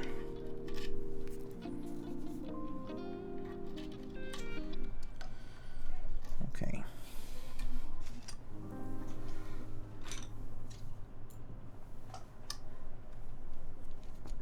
Is this magnetic? Barely.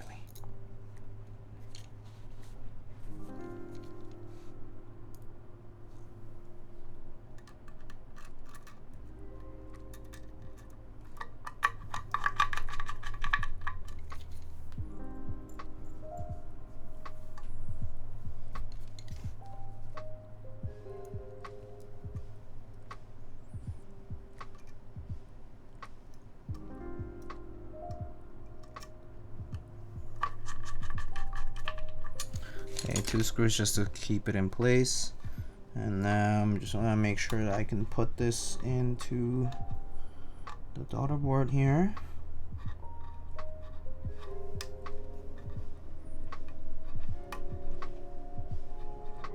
Plug it in. Now we can put the rest.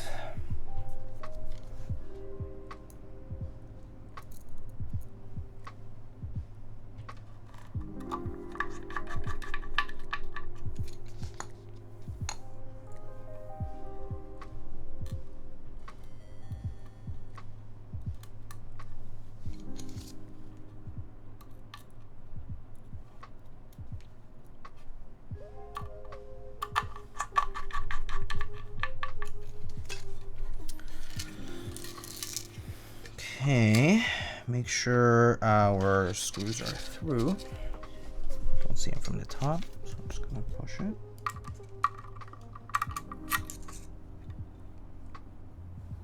Okay. Okay, and then let's see. So let me see if I'm missing anything. So daughter board, rubber feet, stabilizer pads, bumper strips, done. Then keyboard mid pad. Oh, I see. Is this for this part here? Ooh, whoa. Oh, those can just go from the top like that? Oh, okay. Cool. Oh, okay. I guess I didn't need to put them all the way through then. Alright, cool. I'll keep them aside. That's good. I'm sure that's kind of convenient. That's actually very convenient. So I believe these guys go here in between the mid piece and the bottom piece. I assume just to provide a little bit of padding. So I want to wipe that down because just my hands are very sweaty.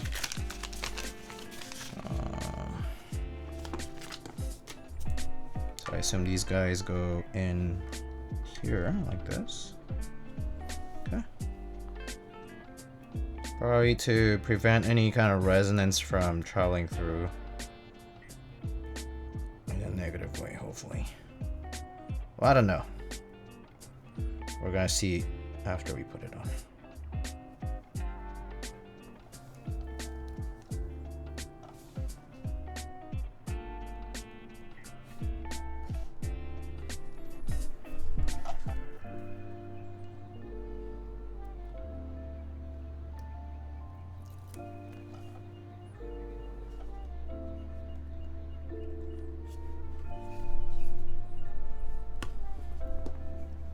Is there going to be an R2 of this big boy? I love an Ergo TKL. I'm not sure about the big version, like the FRO version. I'm actually not sure if there's going to be an R2 for it.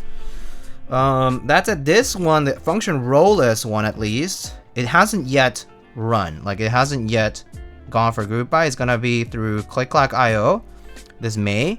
So yeah. So the one without the function row, at least, it will be running pretty soon through click-clack.io. But for the big one, the one with the function row, that one already ran, and I believe it's in production. So it hasn't shipped yet, right? So once that ships, I'm sure you'll be able to also find extras eventually. So I would wait and see first if there's extras, because there probably will be. There usually are for a lot of boards now.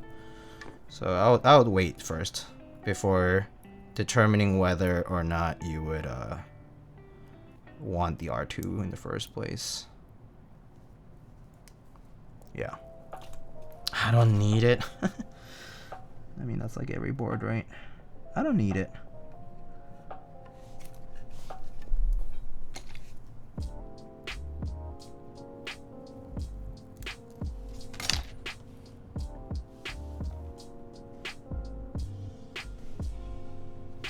Okay, install these pads now, and then now the bottom piece.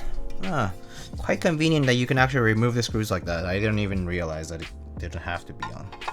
It looked like it, but it didn't. So you can just put the bottom piece Just nice and steady like that. Make sure it flattens out when you press. So, and just flip it over.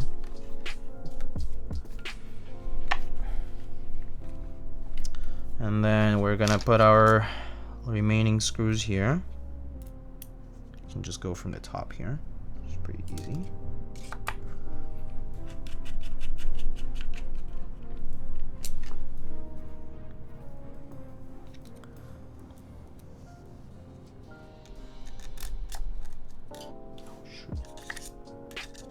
Ah, that didn't fall in the place, did it?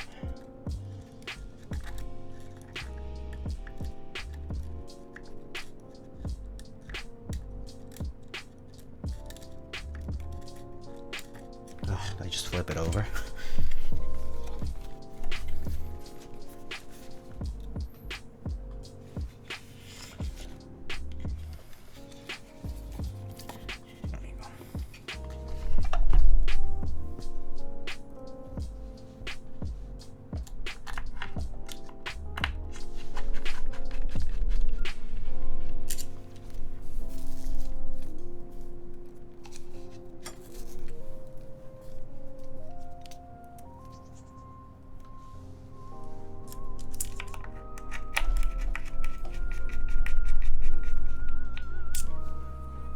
Okay.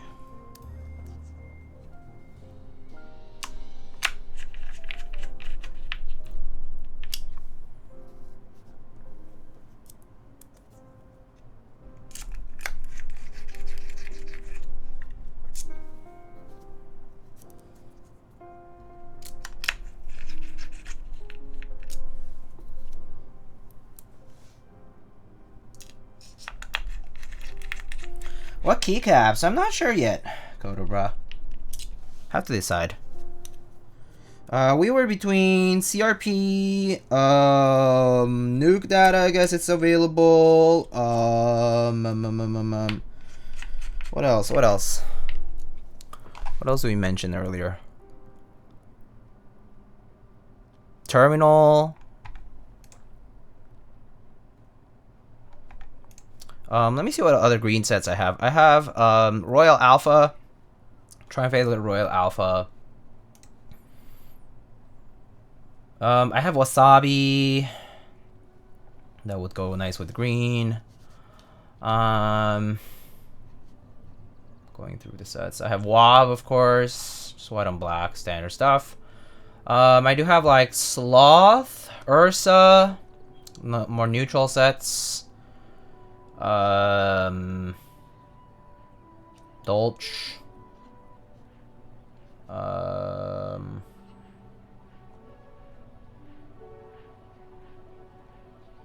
Key, GMK Key. Camping. I have camping.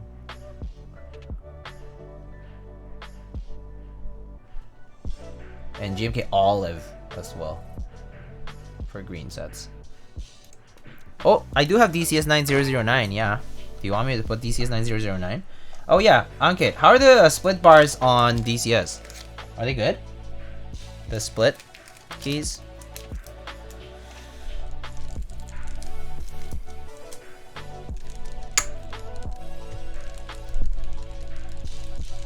They are shifts without legends? Oh, okay, cool. I see. Alright. Sounds good. Between nuke data and DCS, either one is fine for me. So I'll let you guys choose. How's that? Which key set? Alright. Start poll.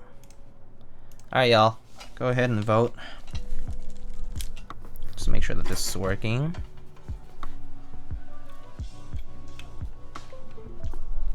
Nice. Oh, Olive should be cool? Oh, Olive could work too, yeah. But I guess just between these two are fine. It's fine. It's fine with me.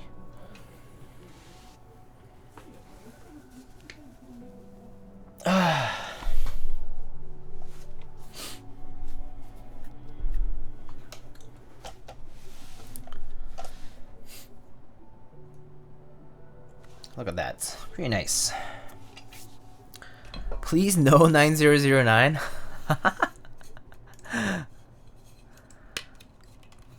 What angle is this? You mean the board? This one is 8 degrees for typing angle.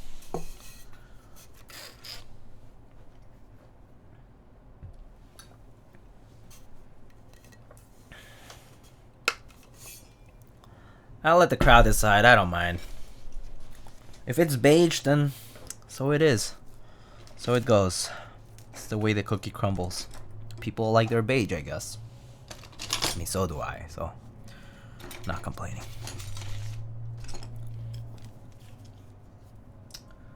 There's still some time, so put in your votes.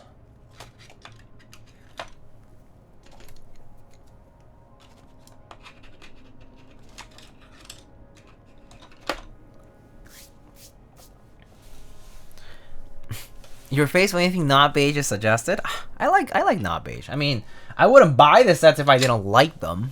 If that were the case, I would just buy beige only. I want to see not beige or a monochrome set. Oh, you want to see a monochrome set? Captain Badass? I guess we could try both, to be honest. Yeah, I guess we can just try both. Alright. We can just try both. Why do we even vote in to begin with? Alright, let's try DCS and then we can try the 900. I mean the Nuke Data.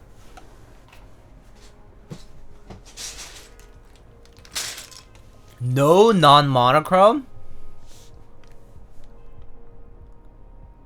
Oh, monochrome as in grayscale monochrome, you mean? Oh, okay. I see what you mean. Yeah, I understand. Alright, so thanks to Mr. Ankit, I obtained a set of DCS 9009, which is pretty poggers. So let's put it on.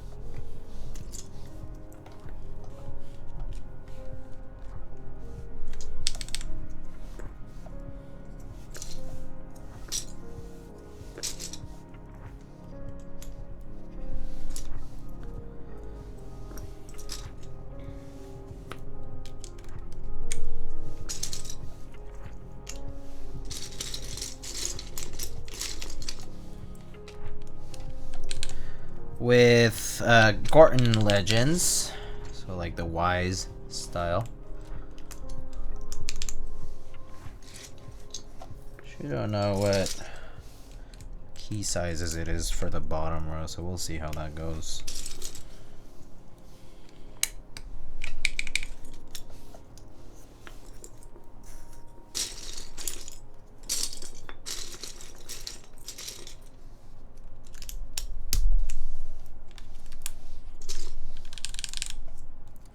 With the good font? Yeah, I do like the Gorton Legends more for the, at least for DCS. Dude does look nice.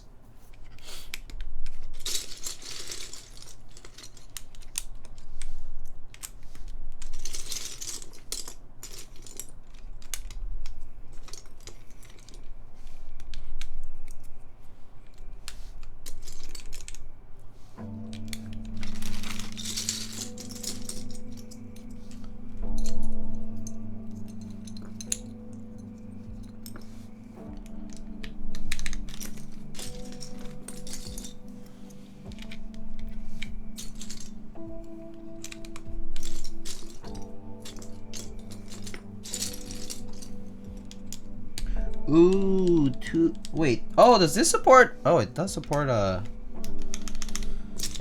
I mean, it's per key RGB though, so I guess it might not be as nice.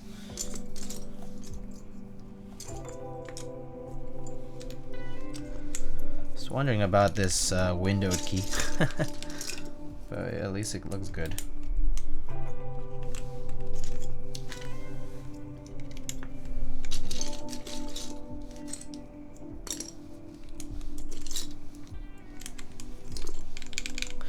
Hi, random question asks Ihyung Oppa. How does the typing feel and sound is for the Forever 65 versus the Kohaku versus the Chimera?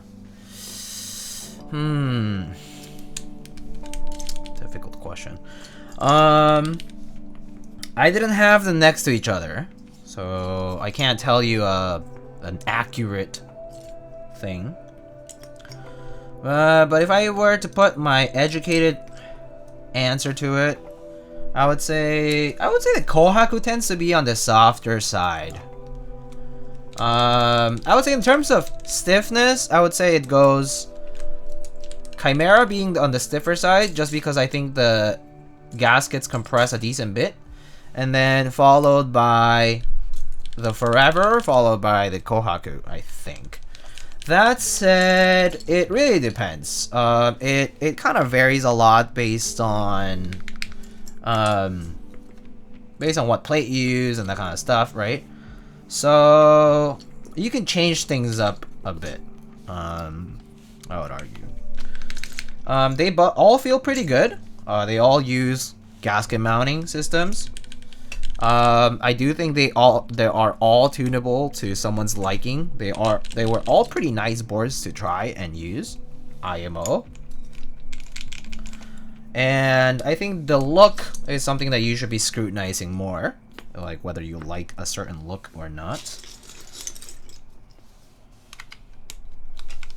But yeah, I would say, assuming you have the same exact plate, like an aluminum plate with like the same switches, then yeah, I think stiffness wise it goes something like that. Sound wise, I don't know how to compare that. TBH, like it's hard to compare a sound without having it next to each other at the same time with the same build, for example. So can't really give you an answer that I would be pleased with. So I can only tell you that it would be they can all sound pretty good. IMO. Put the right switches and the right plate in, and I think they can all sound pretty good. Matter of trying.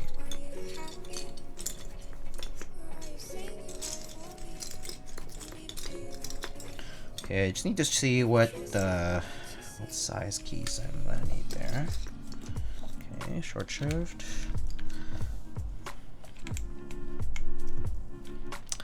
Hello, Lightning. Are those DCS 9009? Yes, that is correct. That is correct. That is indeed DCS 9009.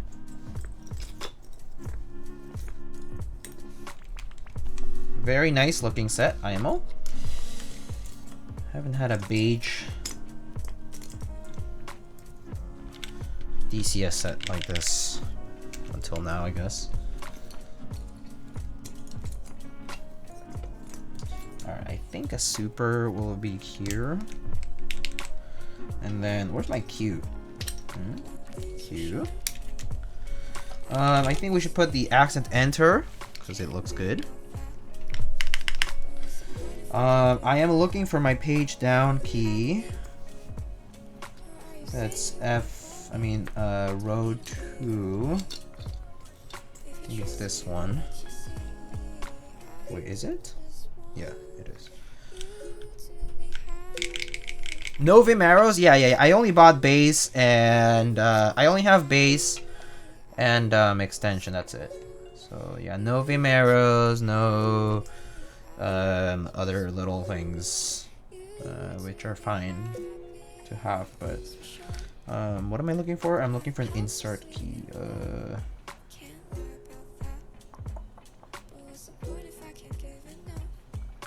Huh? Oh, here.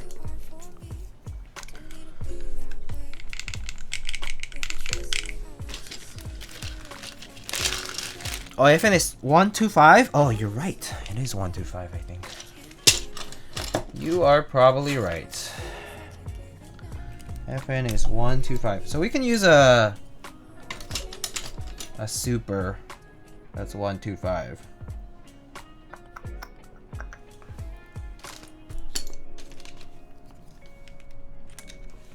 Wait, that's not 125. That's not gonna be 125. There's no way this fits 125. No way, Jose. It's too close to the edge. No way, Jose. And then we have this guy here. Oh, the split right shift. Oh, my bad. I see. Oh, what a... Oh, I see. Wait, so if that's the case, this has an FN, right? In 125 as well? So, function.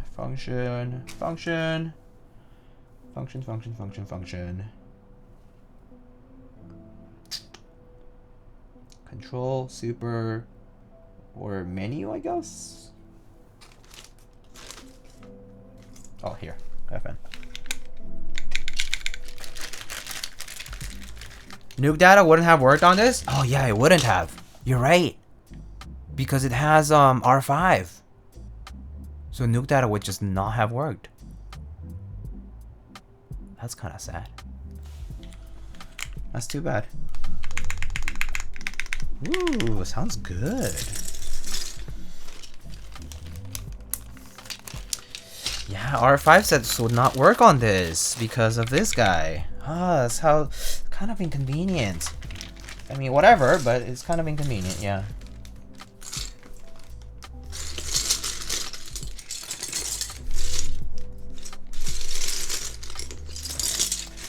I guess we're not doing nuke data then. We can't do it. It doesn't work. Maybe I'll put the escape here actually, to match the enter. Yeah.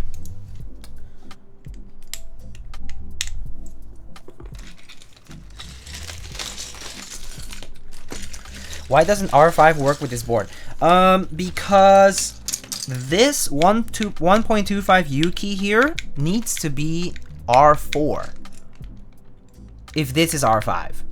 But if in the full R5 bottom row kit, there's not a 1.25 U function that's R4.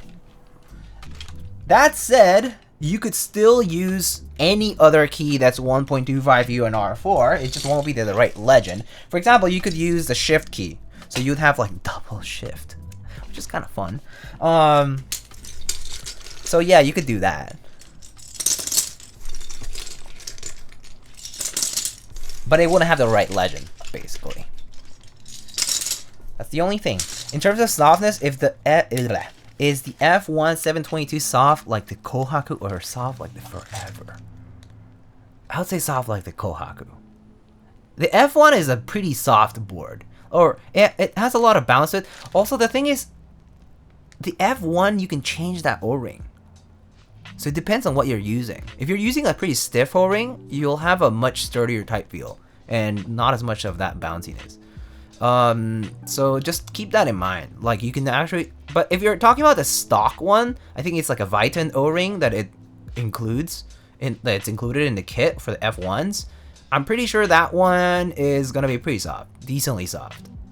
So I would say we're on the softer side for the F1 default kit. Yeah.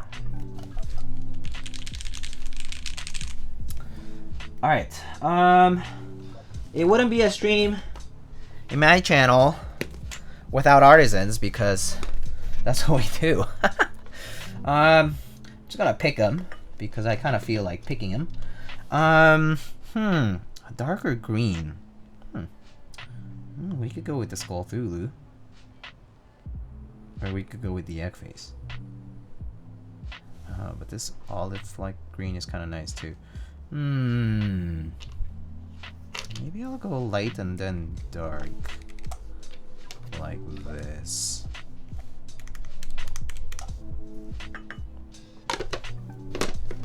Alright, I think I'm gonna do that. In total, how much do you spend for all your artisans? That question's funny. A lot of money. Too much money. The answer to that question is money that I probably could have used somewhere better, but I decided to have this hobby in which I decided to make a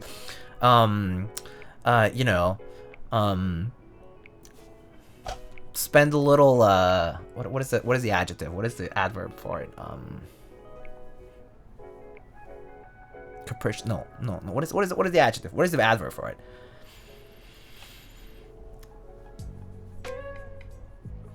Forgot the word.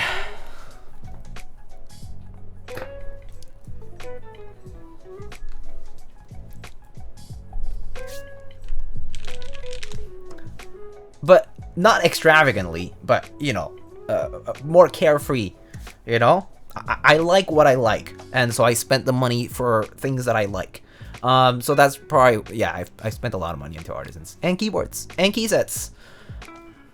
Should I have spent it somewhere else? Yeah, probably. Would it be good advice? Good financial advice? Yeah. You shouldn't be spending too much on your hobbies. But I did because I like my hobbies. Well, the one hobby that I have for collectibles. I don't collect other things. I don't collect watches. I don't collect clothes. I don't collect shoes. I don't collect cars. So I kind of went into keyboards, like more deeply. Yeah, personal gratification, blah blah blah. You know, the whole speech. Whatever makes you happy, kind of things, right? Oh, look at that. The per key RGB doesn't really show up in other places, but it's kind of cool to see it flash through that. Maybe I'm gonna switch the configuration on Vial to make it just solid colored. Maybe if I can try lighting. Can I do it? Yeah, solid color, and then let's change it to a nice kind of like lighter green, maybe. That's okay. That's alright. The rest is not really visible though. Alright. So how's that?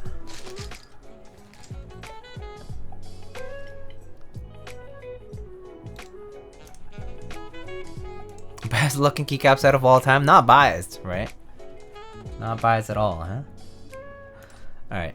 Let's move the mic over and type on it.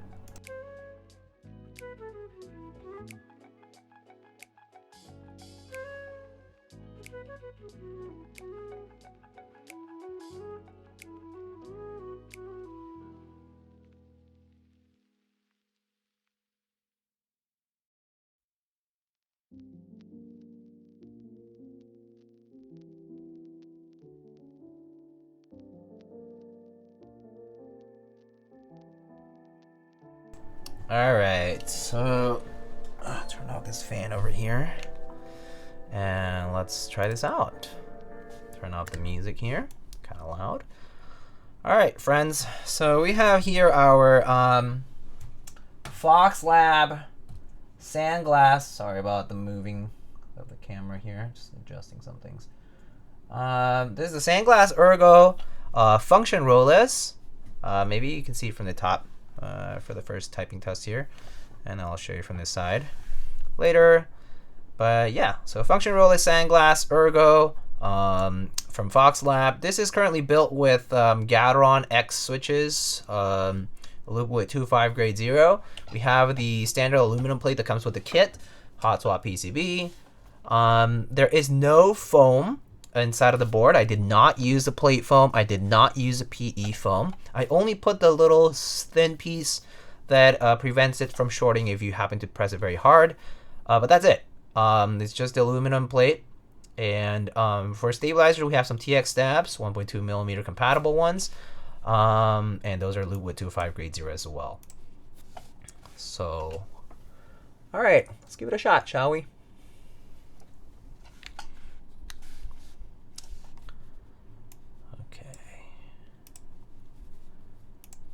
Here we go.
121.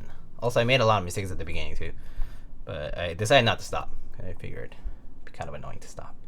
Never mind, DCS knotted on this board. Yeah, I think it sounds a little thin, right? So we can try some GMK and see how it goes. We can try that. I was right. Yeah, pretty good. So here are the mods. Just go over them.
How long did it take you to get used to this type of ergo board? It's actually not that difficult to get used to it because it's pretty intuitive once you try it. You need to try it out. If you haven't, you should just try it out, give it a shot. But it is actually not that hard to get used to this layout. Like Alice style layouts, it's not that hard. If you're coming from like a regular typing, and you have decent home run technique, it's pretty quick in adjusting. Yeah. It sounds pretty nice. I do want to try like GMK caps on it actually, so let's give that a shot, shall we? So gonna just unplug that and let's go ahead and just remove the caps. I do think the DCS might sound a little bit on the thinner side just because of the it's hot swap, that's right. Because of the flex cuts, or rather not flex cuts, but of the very numerous number of cuts on the hot swap PCBs. Very numerous amount of cuts on the plate. So I think a lot of sound is sort of like dissipating through those cuts. So I kind of want to try to use either PBT or ABS, like thick ABS cherry profile, and see how that sounds. It might sound a little bit fuller or maybe even deeper. So yeah, but as far as the typing itself goes, it's I would say it's pretty soft. First of all, like it's kind of like, you know, it has these like so many cuts around the plate and stuff, and including like going towards the gaskets, like the tabs, and so it types pretty softly. It does have this kind of like, and you know, the left and the right are split, so they do sort of like behave independently from each other. And so if the right side's syncing, the right side's syncing, the left side doesn't at the same time. So they kind of behave independently from each other. So depending on whether you're, you know, more heavy-handed on one or the other hand on the one side, you'll feel that a little bit differently. But that said, it does like have this sort of like trampoline kind of like effect in how the gaskets are mounted and in how the plate is cut out. So there's that to the typing feel of this board right now, that at least from my first impression of it. So yeah. No hand rest. Oh, I'm so used to not using it, so that's why I didn't put it on. But we'll put it on once we put the GMK set. So I'll put the wrist rests once I put the GMK set on. So let's give that a try after we put the new set on. All right, can I remove these without? Okay, yeah. No, I'm too nervous with DCS. DCS is too thin. Can't risk it.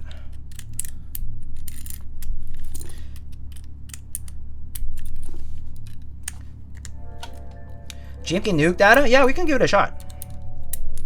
We can give that a shot. It should have also the 1.25U shift, so we can just use that for the FN location.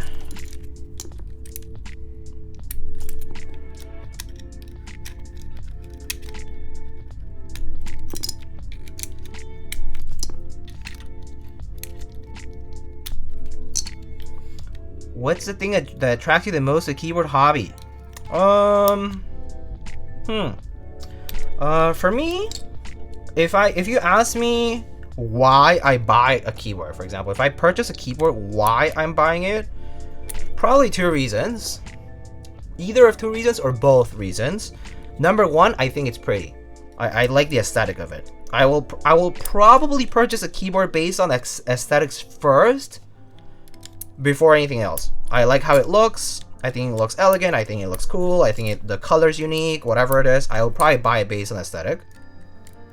Second reason I'll probably buy something is if I want to support somebody in particular. Like, it might be a maker that I've been acquainted with for a while. It might be a designer whose work I'm a fan of. So for those reasons, I'll typically purchase things, even though sometimes, like, maybe it's not necessarily ticking all the boxes that I like. Like, it might not be the layout I like exactly, or it might not be like the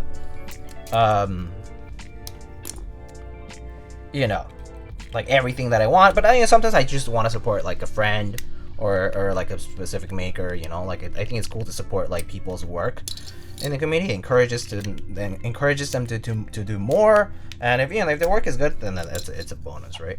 So yeah, so that's kind of my motivation for purchasing. Right now, why I'm still in the hobby, like, and why I would stay for a long time is because I have friends in it. I know a lot of people. I feel like I could travel to many different places in the world and feel well connected. I feel like I could hit up people and be like, hey, like, we know each other from the keyboard hobby, or like, you guys are organizing a meetup, let's hang out, like, can you want to show me around, or I'll show you around. Like having excuses to hang out with people is probably, like, the community aspect is always like one of the best things, right? And I think, at least in the keyboard hobby, it's pretty alive. Like the community aspect is pretty alive. Like, people get together a lot, people make friends, people have similar things that they enjoy, and so people get together. And so that's something I personally like a lot about the hobby. And now I think, especially, like, I've been in the hobby for what, 5.5 years now. So, no, wait, no, 6.5 years now. I've been in the hobby for 6.5 years, okay?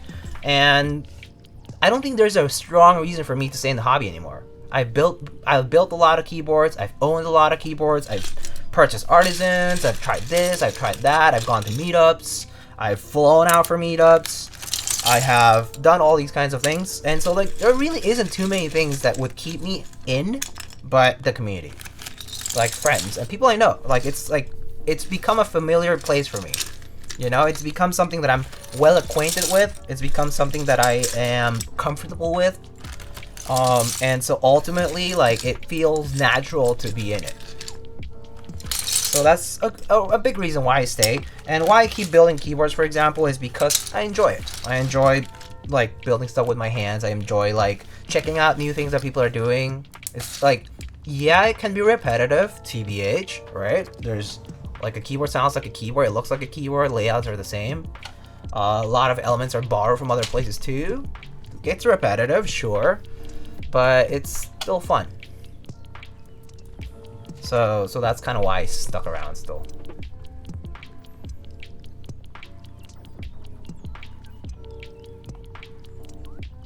The color beige, yeah.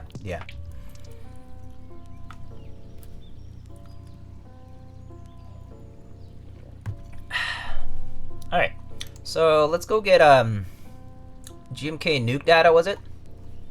I'll be right back.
Alright, I am back.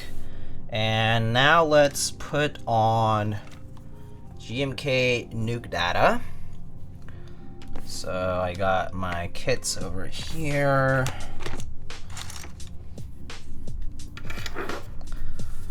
And yeah, let's get that wrist rest before I forget about it again. Look at this very cool matching wrist rest. Boom. It's too far up here.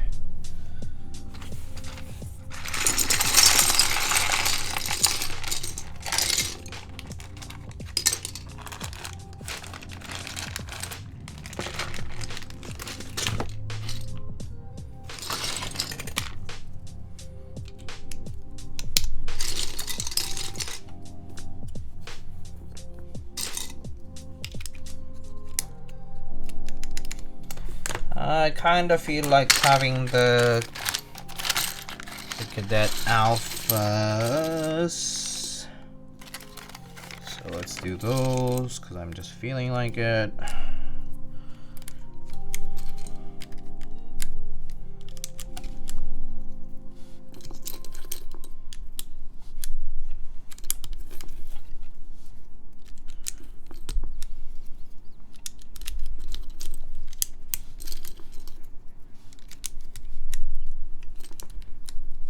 This thing needs some black blanks. Black would go well, yeah, because also the accents are black.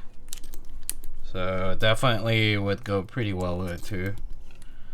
People want to see new data, so that's why I brought this. Too much green? It definitely is a lot of green. It definitely is a lot of green. I do not disagree with that. It's definitely a lot of green actually. I do think I would probably prefer a different set, but yeah, like Wob or something black could go pretty well for a good contrast. But the monochromeness, I guess the monotone kind of aspect of this is also kind of nice. So yeah, this is okay too.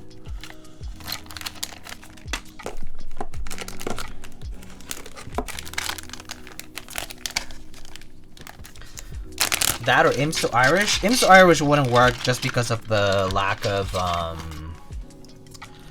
just for the lack of keys for layouts, compatibility. That would be the main thing preventing from it working.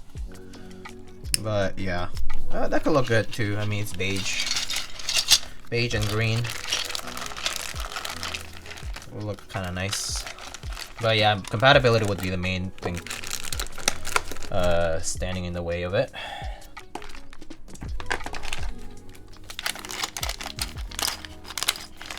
GMK Hunt would have been nice if it went ahead. Oh, I remember that set. Oh yeah, that set was neat. Yeah.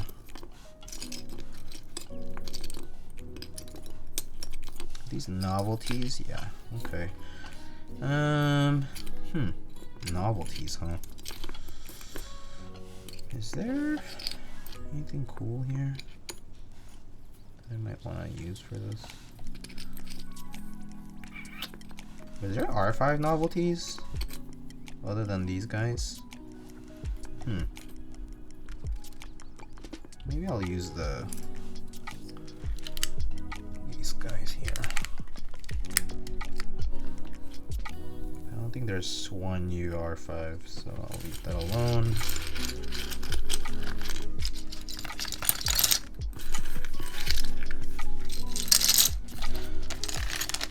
Don't really like the rest, so okay. So I need punctuation and the rest here.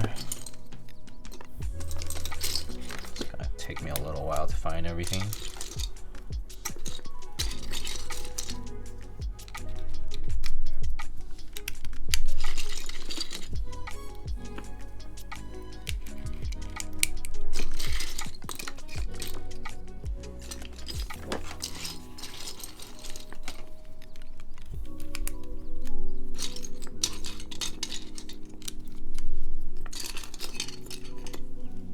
Oh, lucky.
Number of stuff. Insert.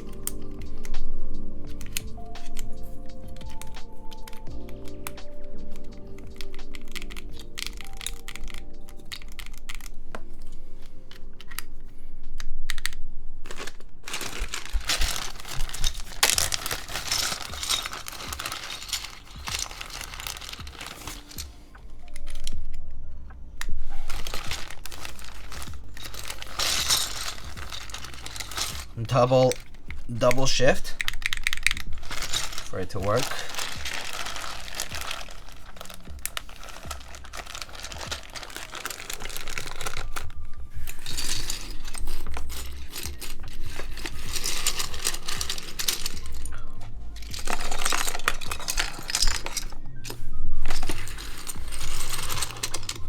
What is a double shift?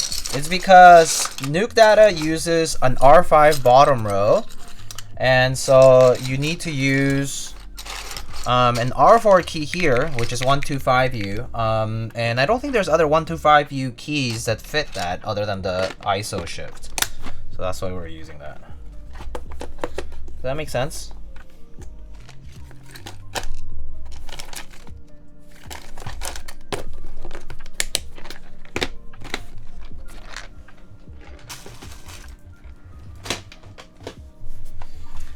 All right.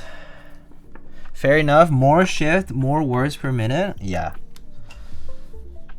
Yeah, exactly.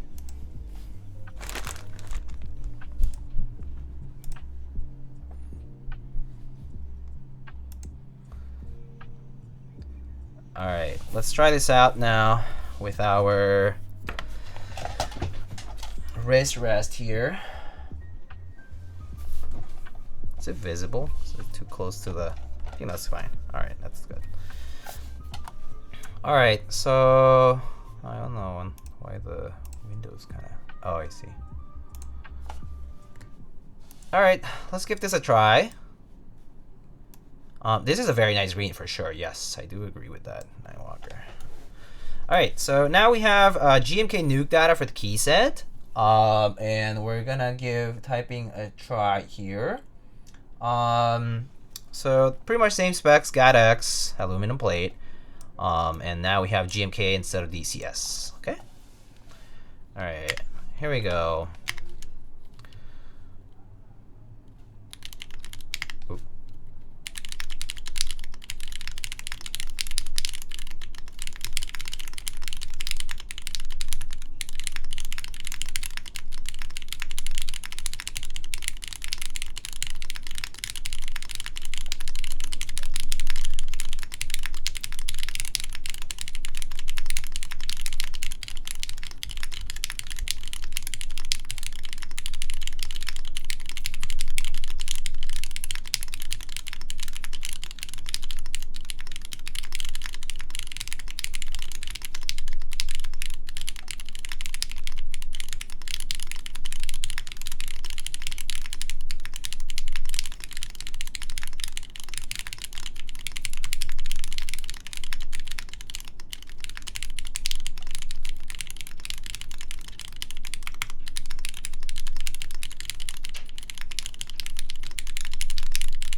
It sounds like chopsticks on glass.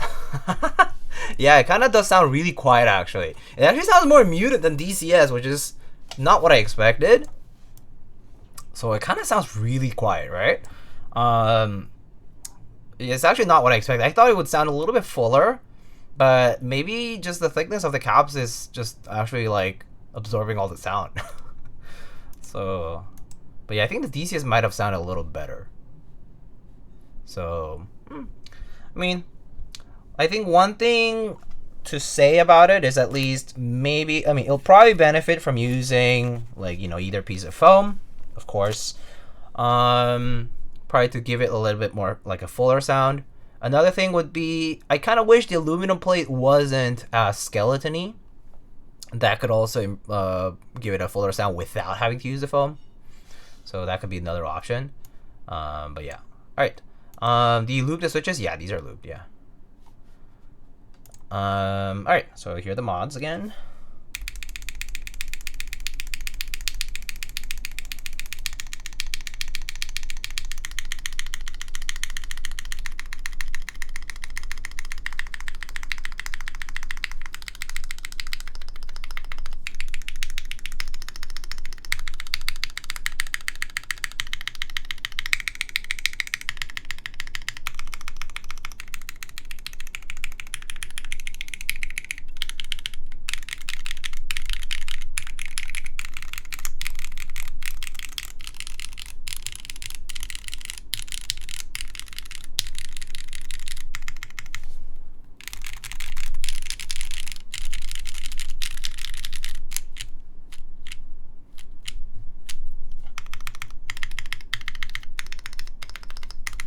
I think the modifier sounded pretty okay. Maybe a long pull. Yeah, the long pull would definitely liven up the sound. Don't disagree with that either. I think like, yeah, obviously if you lose like a louder switch, so long pull switches, tactile switches, both long pull and tactile switches. Another way to liven up the sound is to obviously include the foam, which I didn't. I did not use any foam, so obviously using some amount of foam would certainly add to the sound, because it usually does. And I do think that because of the skeleton alu plate, also a lot of sound is kind of dissipating, which makes it quieter. And maybe that's why it also sounds kind of on the thinner side, even with GMK caps. So yeah, maybe like a not skeleton plate, even if it were plastic, probably might change the sound a decent bit. Worth a shot. I don't have one, but if I had access to one, probably worth a shot. Yeah, what else? Do you think having an alud wrist rest is good? Doesn't it get cold? It's cool. It's not cold right now just because maybe I've been touching it. But it is, I mean, it's still like, whoa, it's cold. Kind of surprised. Would I love it? Probably not. I mean, I don't even use wrist rest to begin with, but I think for aesthetic purposes, it looks really nice, right? Like, for aesthetic reasons, like the wrist rest, like this completion of the sandglass shape is pretty sweet. But I guess it's mostly an aesthetic element, so I think functionally I wouldn't use it, so I kind of don't care too much whether it's there or not. But is the typing experience comfy? Yes, I do think the typing experience is pretty comfy. I do think the sound could see some improvements just based on choices that you make. So like plate switches, whether you use the foam or not, that kind of stuff. Is the typing itself uncomfortable, or is the sound quality particularly bad? I would say no. Like, there's nothing bad about it, and there's nothing uncomfortable about it. It's pretty comfortable. It definitely has a softness to it that, like, if you see from here, like if I press kind of hard on it, you'll see like it kind of has a bit of that, like, you know, I'm gonna hold it down so it doesn't also like bounce on the, like it has like each individual side is separated here. So as you can see, like the right side sings but the left side doesn't, and if the left side sings, the right side doesn't. So like they're separate plates, right? So they're each independently soft. The gaskets are kind of on the softer side, which is kind of nice. If you wanted something softer, the skeleton plate obviously helps, so it gives it a little bit less resistance to push against. So that part is also pretty nice. But yeah, I think like ultimately the board itself sounds good. Like it's not unpleasantly hollow. It's not like, it doesn't have a tinging, like pinging kind of resonance to it, which is always something to look out for. Like some cases do just have a certain resonance that can be unpleasant just by default, whether or not you're using a certain switch. And like sometimes some plates exacerbate that in a worse way. And in this case, I don't think that's happening. I do think like a solid alu plate might help, but I also don't know until I try. But that's just a personal take on it. So yeah. Yeah, and then there's the layout things. Like this is a 1.25U key next to the 1.75U. Personally, not a huge fan. It throws me off a little bit, but I think in practice it would not bother me at all, because it's just it's a resting point. It's a resting point for my pinky reaching out for a function here. On Alice layout, I use a 1UFN here, like on standard Alice. So not much different there. Not a huge deal breaker, but it is true that for key sets with R5, for example, you are required to do something like this. Not a deal breaker, but it does change a few things there. Are Gateron X supposed to be this quiet? No, I would say they are pretty smooth. They aren't necessarily super quiet. I mean, you can actually look up in my channel for Gateron X typing sounds, and they're not all quiet. Certain boards shine more with these type of switches, with these Milky Top housing Gateron linears. But like for example, the doll that I built, the one from Onkit, had Gat X R1 switches, and those sounded pretty good on plateless, and they were not quiet. For example, I have some other boards that have Gateron switches as well that are not that quiet either. Again, I think it definitely depends on the characteristic of the board. So yeah, I do think the plate here is doing a lot, as GZ says, to make it quieter. Not to mention the fact that I also omitted using any foam, which always plays a role in how the sound is traveling within the case. So yeah. How much did the keyboard cost altogether? I did not pay for this. This is a review unit / prototype unit for me to build and to showcase. And so I didn't pay for this particular unit. This was sent to me through Fox Lab, through ClickClock.io, who is going to be the lead vendor for this particular product. So you could say it's like a sponsored stream, but here I'm just providing my opinion, kind of unfiltered and unbiased in that regard. Yeah. Random question, how do you rate a Mode Sonnet? Is it a good buy? I would say so, yeah. I have a Mode Sonnet myself. I have this unit that I got from Mode, and it's pretty solid. I mean, I like it a lot. Like, if you like the layout in particular, I think it's a good buy. And I think the price is pretty fair for what it offers. The isolated top mine in particular is pretty nice, I think. Do you have a Frog Mini? I do not. Would you say the plate cuts are analogous to a drum that's not... Yeah. It actually feels like that. It feels like a drum skin that's not completely... like a drum skin on a drum, or even if it's just like the top surface of a drum that's not completely closed, yeah. So a lot of the sound is just kind of like traveling out. And it sounds kind of thinner, and it doesn't like pick up the better parts of the sound that are forming in the board, but then they just escape out through the gaps. It kind of feels like that. I will get the Frog Mini. I think you'll like it. I mean, people like the Frog TKL as well, and I think there's people who like the Frog Mini too. So I'm sure you'll like it. Well, hopefully.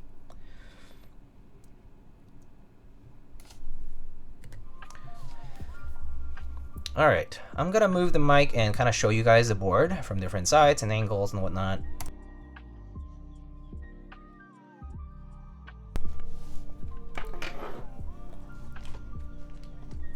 So, okay. So here is the board itself. Oh, not focusing here. But you can see here, after desktop PC. Oh, nice. I hope your setup goes well. But pretty gorgeous anodizing. I have to say the finish of the board, impeccable.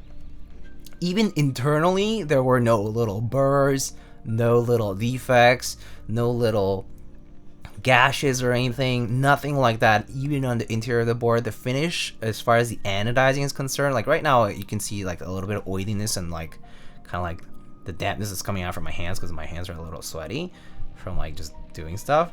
But the finishing of the board, impeccable. Like anodizing, perfect, nice and even. The accent, nice and flush, looks really good. It does stick out a little bit like that. It's just the nature of this particular mid piece. Sides are kind of on the simpler look. Bump bonds actually nice and thick. It kind of does isolate the board from the desk pad. So if you're using a desk pad, it won't really sink into the desk pad as much and cause that like whoop whoop kind of like sound. So that part is kind of neat. Nice and like solid bump ons here. The bottom is just all standard aluminum. It doesn't have like a weight to it. It's all aluminum. So, but even then, pretty heavy board because it is a pretty large keyboard. So there's that. So that's that. There's basically a top piece, this mid piece, which is black, and then the bottom, which is green as well. So that's a 3-piece aluminum case, and then you have this 2-piece aluminum wrist rest, which is also pretty hefty and has like profile like that. And it basically serves as an accent here, the black. It does have bump ons and everything to protect you from the desk, as well as this thin strip that protects the front part of the wrist rest from hitting the portion of the keyboard and, you know, causing like damage. So that part is kind of nice. It does sort of like complete this like hourglass, like sandglass kind of shape, right? Like, I mean, you can imagine the sandglass is shaped like sideways here, but pretty nice.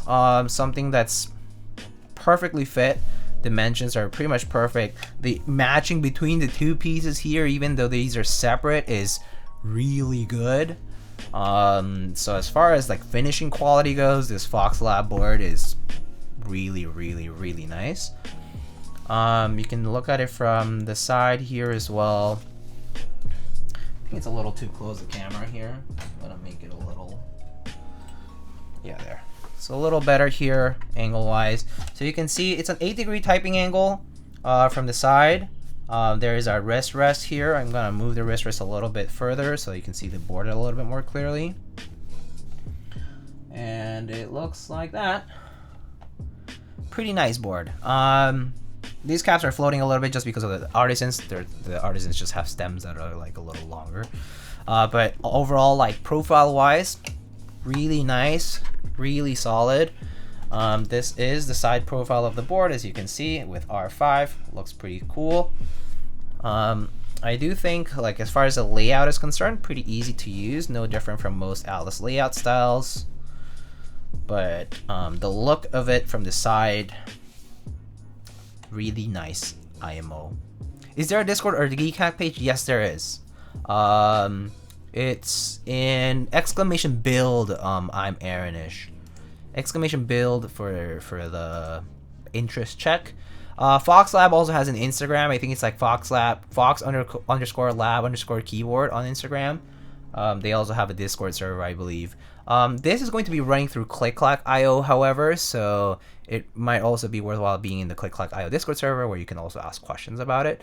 But I believe Center, who is the main person from Fox Lab, they also have their own server for questions relating to their products. So they're not new to the keyboard game. They've been around the keyboard game for 6 years now. So it's a nicely designed board, I think. I do like how these sides are separate too. Kind of nifty. Can do some interesting things with it too.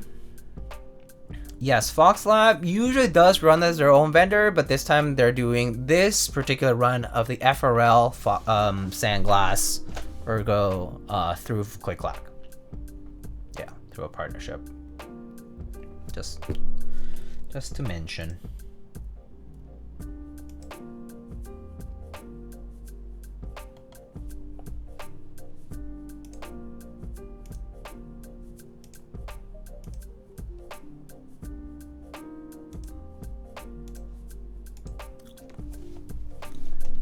Any giveaway avail? No, not yet. But I will. Yeah, soon. So I'm not done with the stream. Just wanted to kind of show the board here. Actually, I guess we should get that thumbnail out of the way first. Or maybe we could do it at the end, TBH. But let's just do it on the board here. All right. What a mess on the side here. Can ignore the mess here. Ignore the mess, ignore the mess. Alright. 3, 2, 1. Boom. Alright, cool. Really want to see Nuclear Data run again? Oh, that would be cool. It's a nice set. A lot of people missed out on it, it seems like. A lot of people are like, oh man, I should have gotten Nuclear Data, I didn't get it. Definitely hear that more often than not. I guess people kind of just didn't think much of it when it ran, or it was running with some really competitive options perhaps. That happened a lot during the COVID times. So yeah, only 507 base sets. Yeah, that's pretty small for the time it ran. It ran like mid pandemic, pretty sure, right? It was the era of 10 sets a month. Oh, no wonder. Yeah, makes sense. Yeah, you have to skip some, get some, skip some, etc. So what Nixie clock do you have on your desk? Oh, this. It's actually called a Next tube. It's actually like, these are actually like IPS screens. These are actually not actual Nixie tubes. So as you can see, these are just flat displays. But they are IPS screens inside of these tubes. So yeah. So no need to run high currents. Just runs through USB-C. Is pretty nice. It was from a Kickstarter. It works alright. Nothing crazy. Capability, like they didn't really patch up all the software, but it works okay. Like as long as it functions as a clock, for me it's okay. But it looks nice. I didn't want to run an actual Nixie clock because those also like just eat up a ton of current. Fire hazard and other things aside. But yeah. So that's what I use. Sounds like a Heine set? Yeah. Alright, so last stream we actually hit this 300 sub mark, and before I also meant to do this, and so I actually have some little goodies here from Mr. Ankit. So Mr. Ankit actually sent these out a long time ago. These are the RØDE macro pad and kind of like tray, and so these were sent out for the subathon when I had my subathon, but we didn't hit all the goals, and so a lot of the prizes from back then I didn't end up giving away, and so we decided that every 50 subs or so I give away a new prize. Anyway, so this was something that I meant to give away before, but I just didn't get the chance to, and so here we are. This is the RØDE. It is a plateless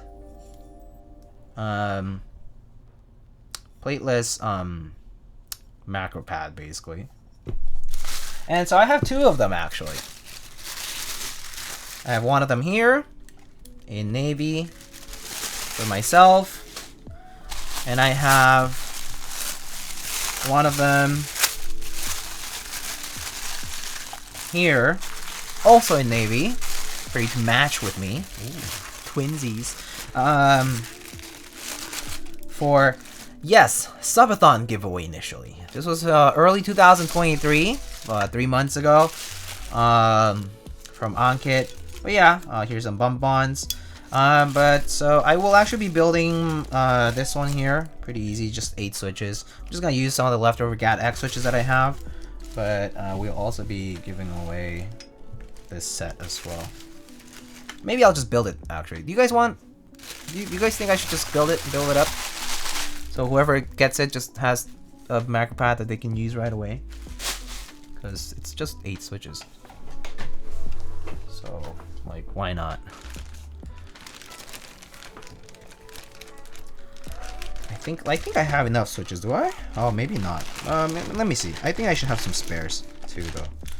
So I have 4, 8. Oh no, I have enough. Oh, is this destiny? Is this fate? I have exactly 16 switches.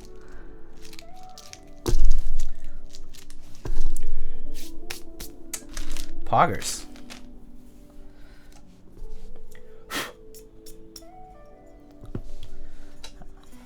All right, sick. So let's take the PCBs out.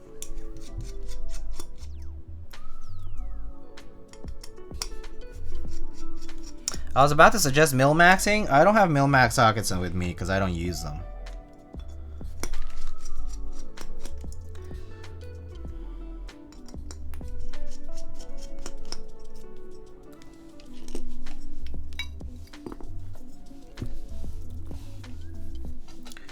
Good old PCB mount here.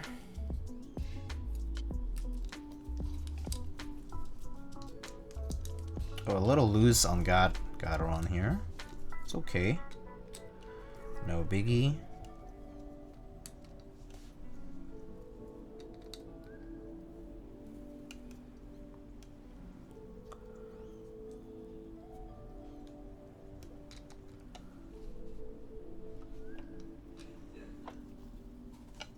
He doesn't have mod pipe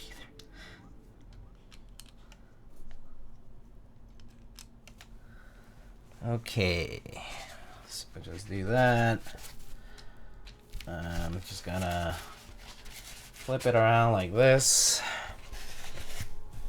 so they can stay put.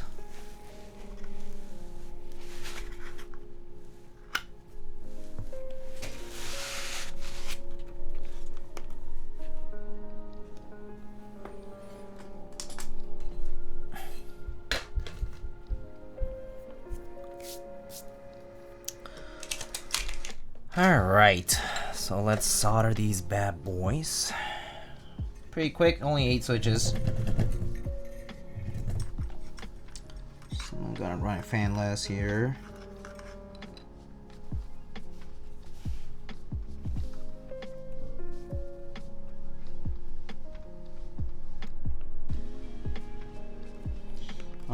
So in order to keep them in place, I'm just gonna solder 1 pin at a time per switch while pressing down here.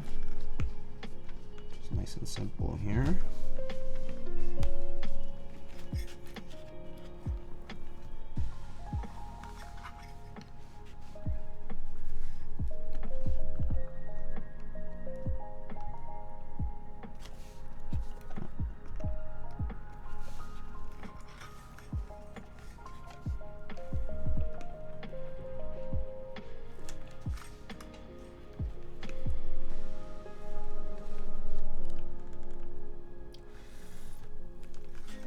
This one, for some reason, it's not. Okay, there we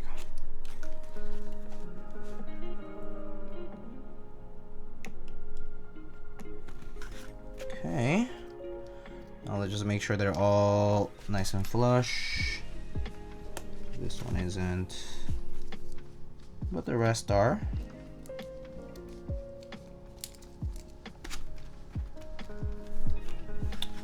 I don't know, should I build up the other one?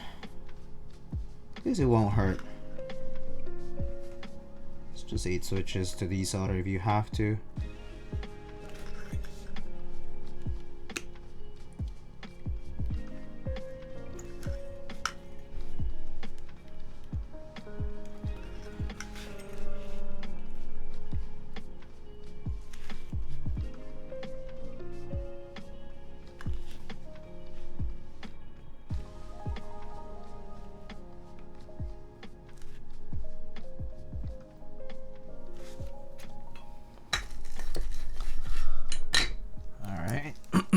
Very nice. I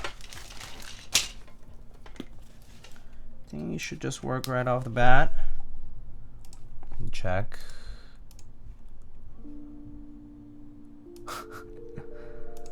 Okay, let's see.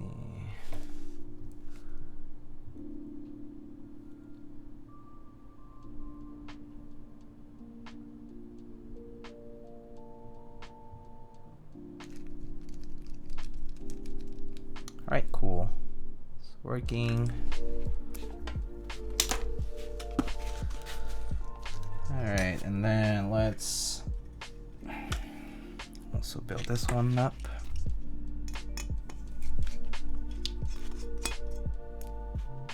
All right, I'm just gonna build it up.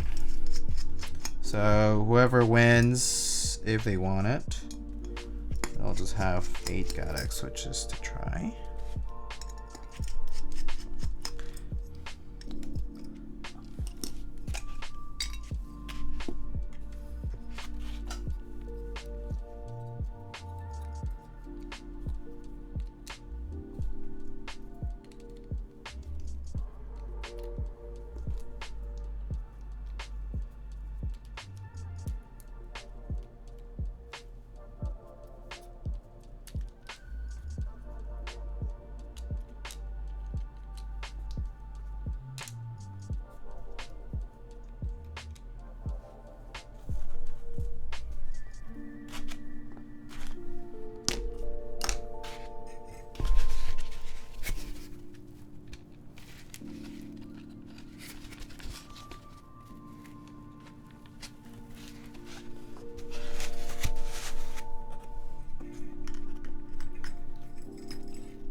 How do Gateron X compare to Misc?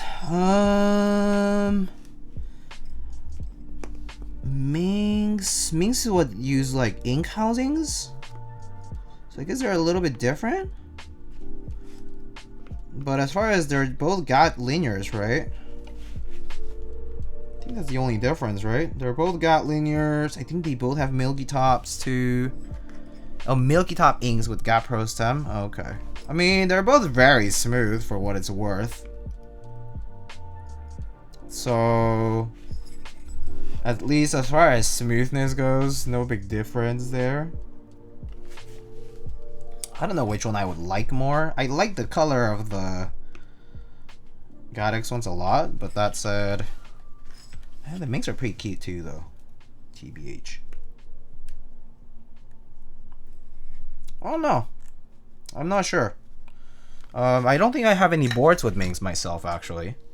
So I don't have a direct comparison for you, which is kind of unfortunate.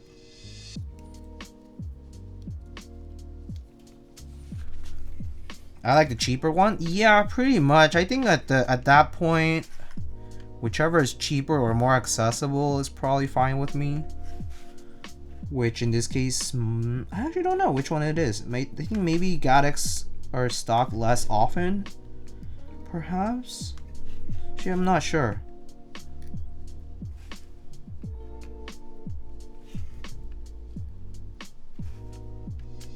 Not entirely sure.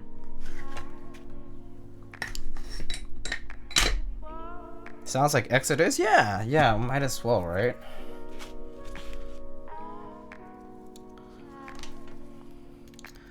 Guys, check out what this types. I love this. I'm gonna test this out.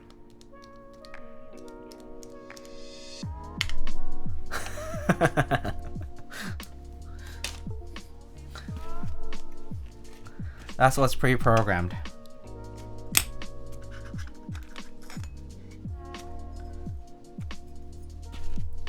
That's one, and then that's the other.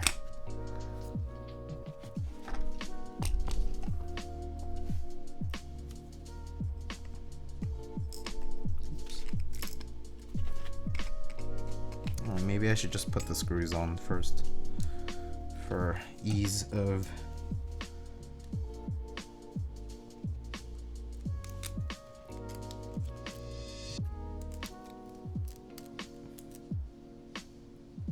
Oh, actually, huh. I guess the screw just kind of holds onto the screwdriver.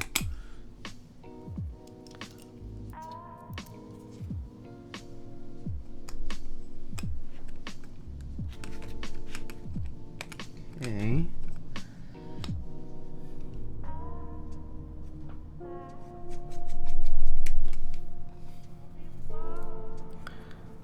God X's over 60 cents. I mean, 60 cents are kind of not worth it IMO.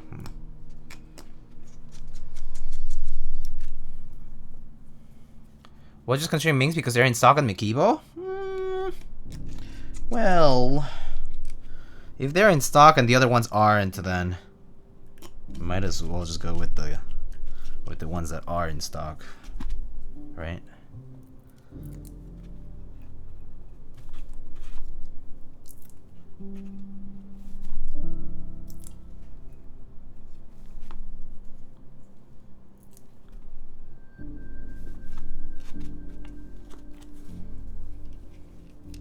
Gatex are very nice. Yeah, I agree.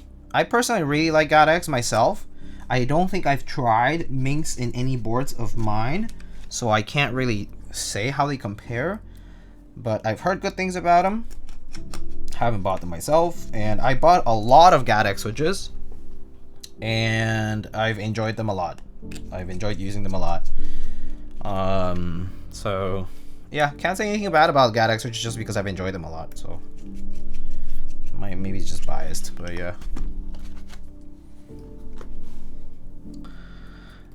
I also got it R1 GB price. Nice.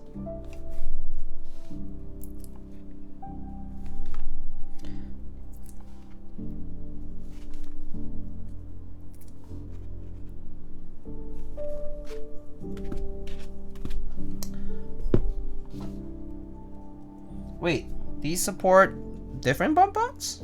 But I guess these work fine, right? I can just use these bump-ons on this. I'll just put it on, just for the sake of it not scratching or anything.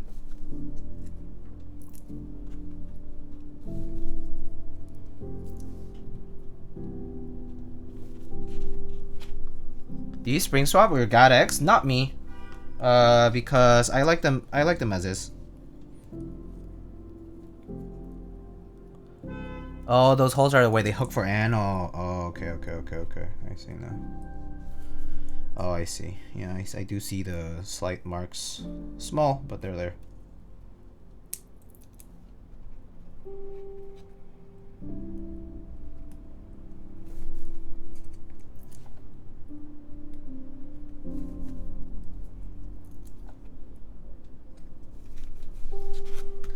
Alright, that's it.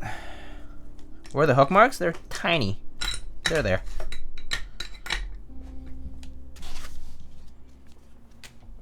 Alright, so there it is. Right to number 1. Right to number 2. Where on the case? Underneath? Like, there's holes in here?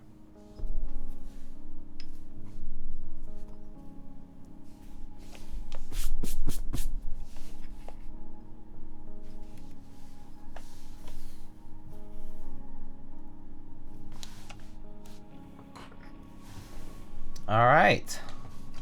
Well, I am keeping this one. So that's for me. And this will go for a lucky person. Who will that be? I don't know. We'll see. We'll figure it out.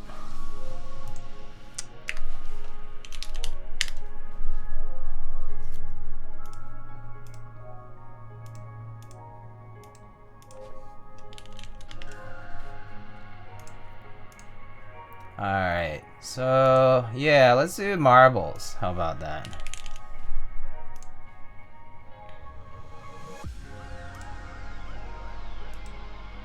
If I win RNG between 1 and 10? Okay, sounds good. If you want to see it from the side here, the right, here you go. It has this cool, look at this, look this is a nice little detail that lines match up on the side. with the screw tray. You can have it whichever way you want, I guess. But obviously the connector's here, so you have to put it like that.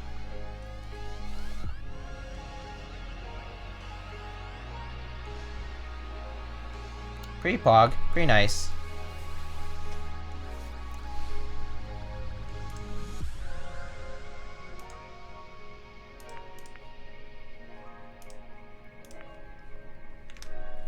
Alrighty, let's do a race of marbles. Marbles on stream. Alright, folks. Here are the conditions of the race. First of all, if Drua wins, he'll RNG between 1 and 10. Second, if I win, I will also RNG between 1 and the number of people who won the race. And then lastly, I will pay for US shipping. I will not pay for international shipping. So if you are international, I will ask you just to pay the difference in shipping that would have been. That's it. Simple. It'll probably be declared somewhere low, probably if you're international and you have, you know, concerns over importing. And then I guess that's it. I'll be sending a link for you to collect an address, and that's about it. Alright, so let's just select some random maps here. Maybe select the slightly longer one. Never-ending masterpiece. No, that sounds too long. 4 minutes. Something fun. No. Fantastic Happy Galaxy. Alright, that's fine. Seems alright.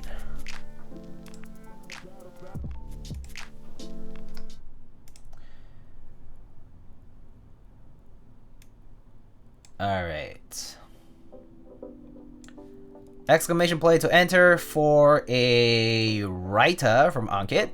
This is officially a giveaway of this Rita macro pad, vial compatible with a tray. And then it is built with GATX switches, plateless. Built by yours truly. Do Marbles Battle Royale? Oh, too late now. It's already started. Alright.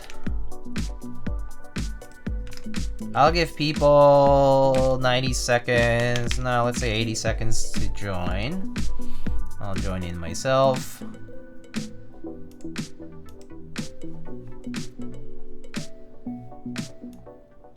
Sorry for the loud music. I don't know why the volume went up. Accidental.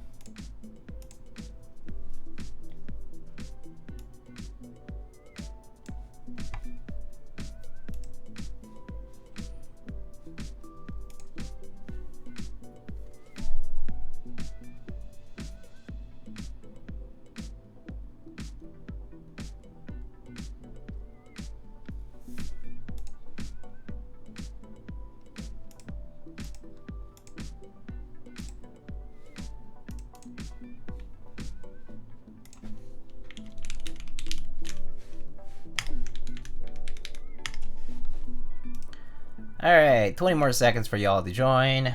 20 seconds.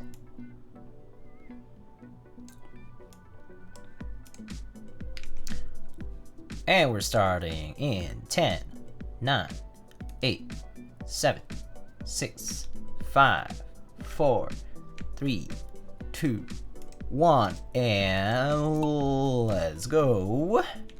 We have a first portion of the map here where people are coming out. Drua coming out on first. Shona is following right along. I don't know what happens here. Oh, people are getting yeeted over here in different directions. It looks like some people might die here. Maybe they might not fall through there.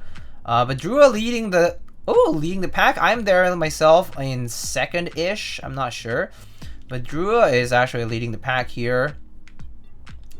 And we see a few people stuck here. Drua kind of got stuck in the landing over there. So Nar A0 and Snoo Breakthrough S 88 here leading the pack here, coming down on the little toilet bowl with electricity. Secret Myth falling right behind. Gundam Meku falling behind over there. But Snoop Breakthrough really breaking through these little obstacles. Meanwhile, Ni-10 over here fell down, and I believe they get just teleported back. So we have Secret Myth and Snoop Breakthrough, Dual M fighting here for the first place. I'm Aranish and Marcus Sand here, also trying to pass. Looks like you can get like electrocuted or something, or like lasered or something like that. Anyhow, Secret Myth here fell into this little rolling thingy, but Dual M somehow got electrocuted and boosted through. Dual M just leading. Oh my gosh, Dual M, what are you doing? How do you... Oh, no, you died. Never mind. Bye. Raz got yeeted? Wait, what happened to Raz? Okay, let's go to Raz. Raz survived the landing here and getting quickly yeeted off to the top over there. Meanwhile, I'm not sure if Raz is going to survive there. Oh, Raz actually survives here the race and is just easily breezing through into this portion here. Raz just going through this laser tunnel of fun, and I believe is making it to the finish, and makes it to the finish. And let's go all the way back to second place with I'm Aaron-ish. Here, some people can get boosted by these passing, gliding thingies, walls, or get stuck over there. I'm Aaron-ish getting boosted here. Tanuki falling right behind, and them getting yeeted very quickly and making a landing over there.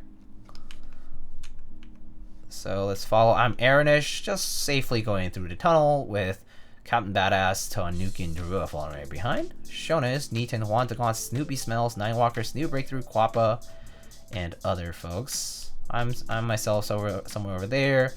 Let's see who's all the way at the back. Snyro, Tayway, Ball Pain. I think I'm kind of stuck here now. Yeah, it looks like I'm stuck with no momentum. So I think I'm kind of screwed here. Look at this. This marble is stuck. And GG. Alright. Let's go to the back here. Marcus Ant and Uterus Sancho Panza, and Ewan and Opsmidge. Oh, Opsmidge will die with the firewall. Let's go and chase after Sancho Panza. So you can land over here. You can luckily maybe make it down here. If not, get stuck. Oh, it looks like Lightning Keepers actually made it through somehow. But, alright. Looks like the rest made it to the bowl.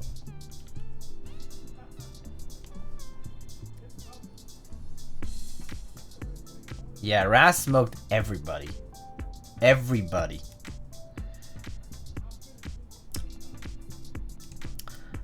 Look at I want to try out getting the ECPCP if I win. Rigged Omega LOL. Congrats. I guess this means Raz is claiming. I would love to own a design by our Discord and Kitten. Claim? Alright. Congrats, Raz. I will DM you a form shortly.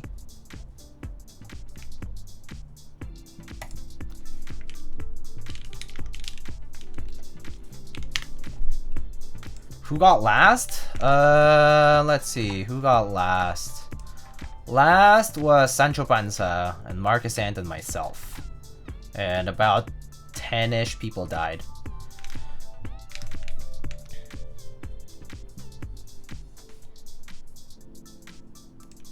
Alright.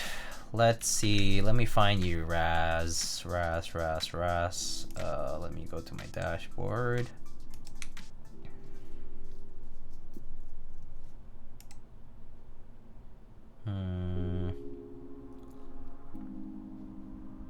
Okay, Raz 1023 Whisper.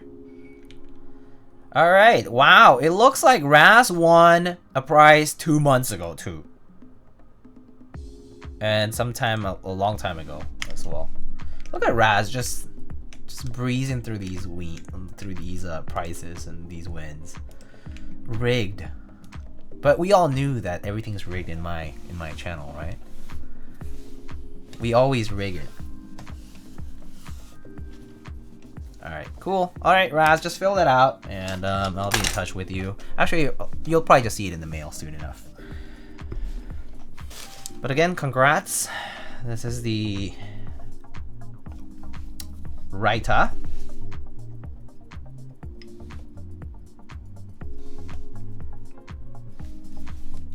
Pretty nice macro pad and tray.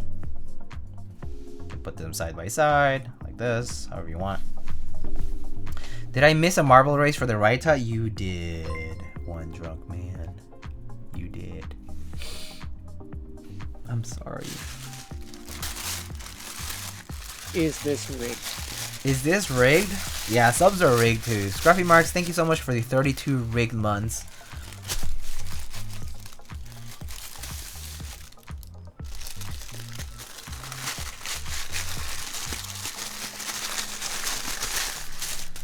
Alright. Oh, I guess I should change this.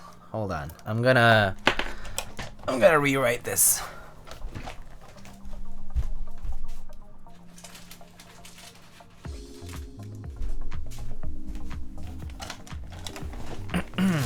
So it says here the date and stuff. I'll switch it. So today's date is 4/24.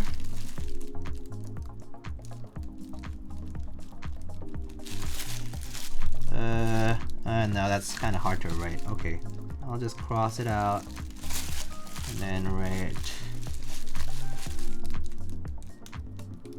04/24/23. I'll just write giveaway. Then it says thank you. And then I'll just sign it, I guess.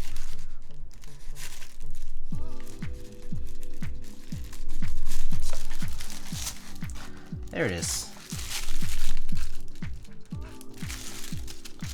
Little happy face.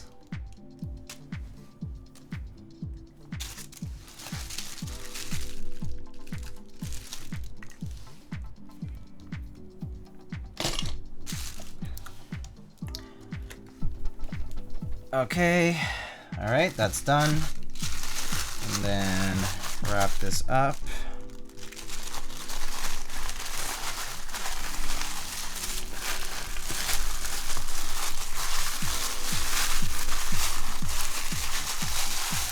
All right, so this will be sent out to you in the coming week.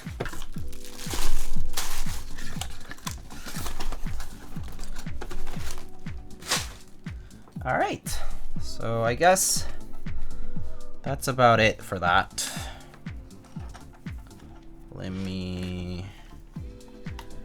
Let's wrap it up here.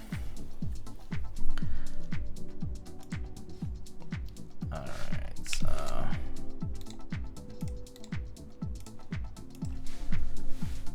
lightning photo cards when? I don't even know how to make them. I mean, I guess like, what is it, Polaroids? Alright.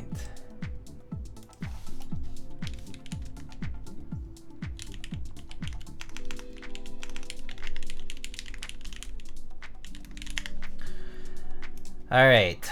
So today's build was this Sandglass Ergo. So again, if you guys have any questions, let me know. But otherwise, you know, VOD as usual up in a day.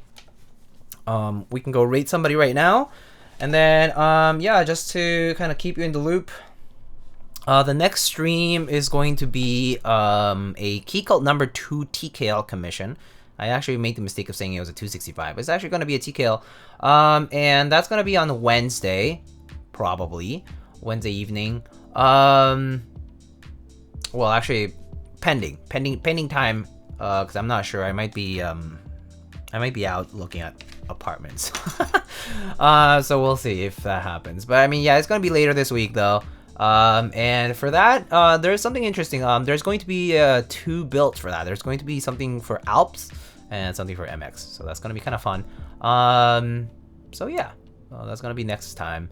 And then next week, I will be building the Alas by RY, Silas Mana, Ricky. He also did the Emery 65. They're from Indonesia. So I'll be building the Alas 60% next week. Which is actually going to be running through Mikibo in May. So stay tuned for that. I'll be building a prototype for that next week. All right, let's check out Hewitt or Gordon. Okay, sure. All right, let's go. Let's go. Just double check people who are live. And then yeah, if Gordon's live, I can go raid Gordon. Wait, where's Gordon? Oh, I see. They just started. Okay, cool. Should we raid Gordon? Raid Gordon Derp. Alright folks, thank you again for stopping by. I'll see you guys on the next stream. Have a good rest of your week. It's a busy time for me, and for all of you, I bet. It's at that time of the year. Hope you guys, you know, stay safe, be healthy. But yeah, all right, raid message. I don't know. What do you guys want to tell Gordon?